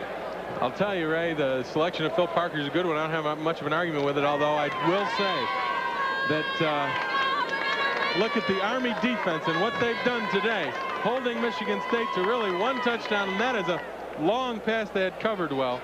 I'm going to tell you that Army, somebody on that defense deserves an award, too, even though they gave it to Phil Parker, and he's very deserving of it also. Carl Ulrich, the gentleman right there, the athletic director of the Military Academy. And Carl certainly responsible for the 27 varsity sports that they play at the U.S. Military Academy in West Point, New York. It's been a great week here getting all set for this Cherry Bowl. It's been an exciting ball game. I guess you could say that defense certainly had to be the spotlight in this ball game for both clubs, although young Nate Sassaman led the way offensive-wise for the Army. Without a doubt, Nate Sassaman did a great job. He took the damage for it also, but Sassaman has come out of the game with those ribs that have been injured. Now, they put in another quarterback. Got to be very, very careful in this situation. A cold quarterback coming into a game, got to get that snap from center. This game would not be over if Michigan State could get a fumble or a turnover with 1 minute and 10 seconds left. But Sassaman is coming back. He will be the quarterback in this final minute and 10 seconds for Army if they keep the ball. Well, as you can see, these gentlemen, our entire crew, has made it possible for our first annual Cherry Bowl, and our hats off to them for an excellent job. A pleasure working with them here at Pontiac Silverdome, first annual Cherry Bowl. George Perlis standing helplessly watching his Spartans on the short end. Black, the fullback of Army, straight ahead as we come down to 1:05 remaining in this ball game. It'll be, when they unpile, just about 3rd down and 5. And the Michigan State Spartans have used their final timeout, I believe. So with 1:05 to go, and Army leading Michigan State 6-5, rather 10-6. We pause for this. 3rd and 5. 1:05 remaining in the game. Army 10, Michigan State 6. And a 3rd and 5, Sassaman, the quarterback, on the pitch to Jones. That should be it, as Army has the first down easily down to the Michigan State 25-yard line. So the Army in 1984, as Jim Young might have thought there was a late hit there, yelling out to the officials, Army with a win over Air Force, a big win over Navy, winning the Commander-in-Chief trophy this year, and for the first ever appearance in a bowl game, right now leading 10-6. They say that Jim Young is not that emotional a coach. Whoever they are, they're wrong, I think, because Young really got hot about something out there. We couldn't see what it was, but he wasn't happy. 25 at the 25-yard line with 58 seconds remaining. And straight ahead, Black on the carry. They had that sweep that time, and he got outside. Might have figured that maybe he wanted his man to stay in bounds as long as he could, and he got out too easily. Michigan State now uses their last timeout, Ray. So apparently the timeout that we thought they called when Urema had the football on their drive, or just before they scored. I thought that Urema had used a timeout in that drive, but apparently they hadn't, or were not assessed for one. Michigan State now using their last timeout with 50 seconds left. Army just has to run out the football, and this one is history. At the 25-yard line of Michigan State, and when they come back with play, it'll be 2nd down and 9 for Army. And Army, with a win, will wrap up the season with 8 wins, 3 losses, and a tie. And Michigan State will cap off their year at 6-6. And I guess the Army, besides coming to their first bowl game, Jim, certainly figuring that, well, if the Air Force could win at the Independence Bowl down in Shreveport last weekend over Virginia Tech, they could win their bowl game here in the Cherry Bowl. Well, I think that you've got to give a tremendous amount of credit to the Army defensive unit, who really stifled Michigan State all day. The offense played well enough. They controlled the football, but that defense did an outstanding job. 50 seconds, 5-0 remaining. Sasserman going back will take the loss, but the clock will continue to tick away down to 43 seconds. And it'll go down now to a 3rd down and about 13. But there's nothing the Spartans can do right now. As you see, 30 seconds remaining. Army taking as much time as they can, with a lead of 4 points, 10-6.